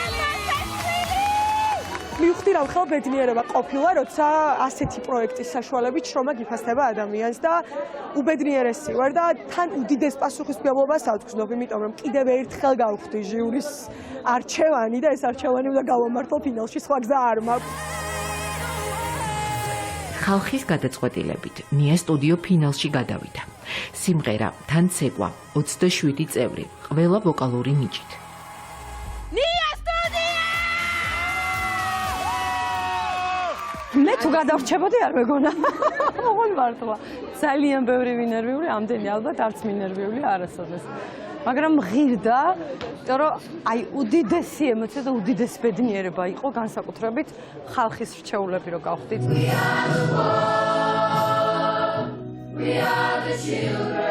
ნიამ საკუთარი სტუდია 5 წლის წინ შექმნა. დაწყება და ოცნების გზაზე ნაბიჯ-ნაბიჯ სიარული რთული აღმოჩნდა.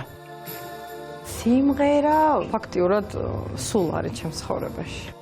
დადგა ის პერიოდი, როცა რაღაცა განსხვავებული მინდოდა რომ გამეკეთებინა, გარდა მარტო ვოკალისა, რაღაცა შოუს სახით.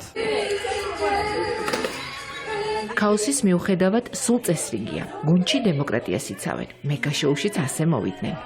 თავიდანვე ცოტა მეოცნაურასავით, ანუ მოულოდნელი იყო, ნიამასწავლებელმა უბრალოდ გაკვეთილზე თქვა, ჩემ გაკვეთილზე ახსენა ვოკალზე, როცა ვიყავი, რომ მინდა რომ ჩვენი გუნდი წარმოაჩინა ნიჭიერსიო. კასტინგი არისო და დიდი ჩაუდგა. მეც დავთანხმდი, რა თქმა უნდა, და არა მარტო გამართლება იყო ეს, არამედ ჩვენი შრომის დაფასება.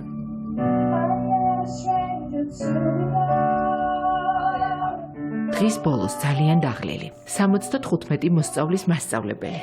როცა ნომერს თვალს გადაავლებს, როცა საქმე ჯერ კიდევ ძალიან ბევრია. სულ ფიქრობს, რომ ამისთვის შრომა ნამდვილად ღირდა. ეს იმდენად დიდი სტატუსია ჩემთვის და იმდენად დიდი პატივია, რომ ხალხის რჩეული, მე არ უნდა გავუცროო მათ იმედები და ფინალშიც ვპირდები ყველას, რომ ძალიან მაგარი შოუ გვექნება. ინდივიდუალური ხმა, ქორეოგრაფიული მონაცემები და მაინც წარმატების ფორმულა ის თბილი ურთიერთობებია, რომლებსაც შეხვედრის პირველი წამიდან ინარჩუნებენ.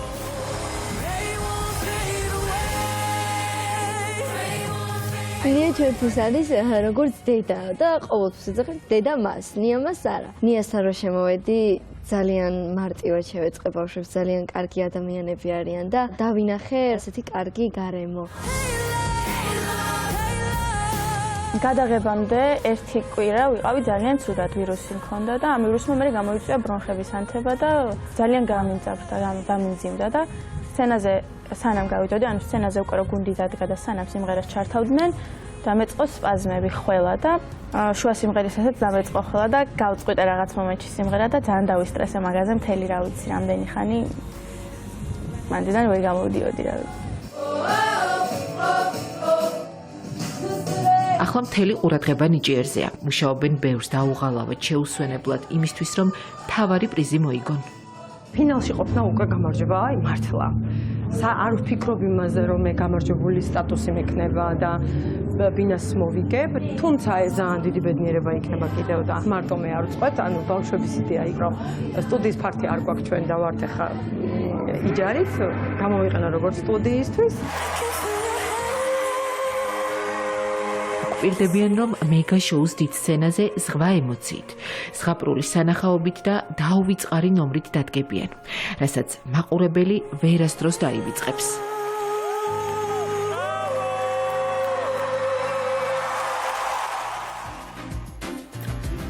კურიერები ეს ამი დასრულებულია, ერთმანეთს შევხვდებით მომდევნო კვირას საღამოს 9 საათზე. თქვენ კი დარჩით რუსთავი 2-ზე, იმიტომ რომ რამდენიმე წუთში სერიალი მიხოდემარო დაიწყება. ნახვამდის. ნახვამდის.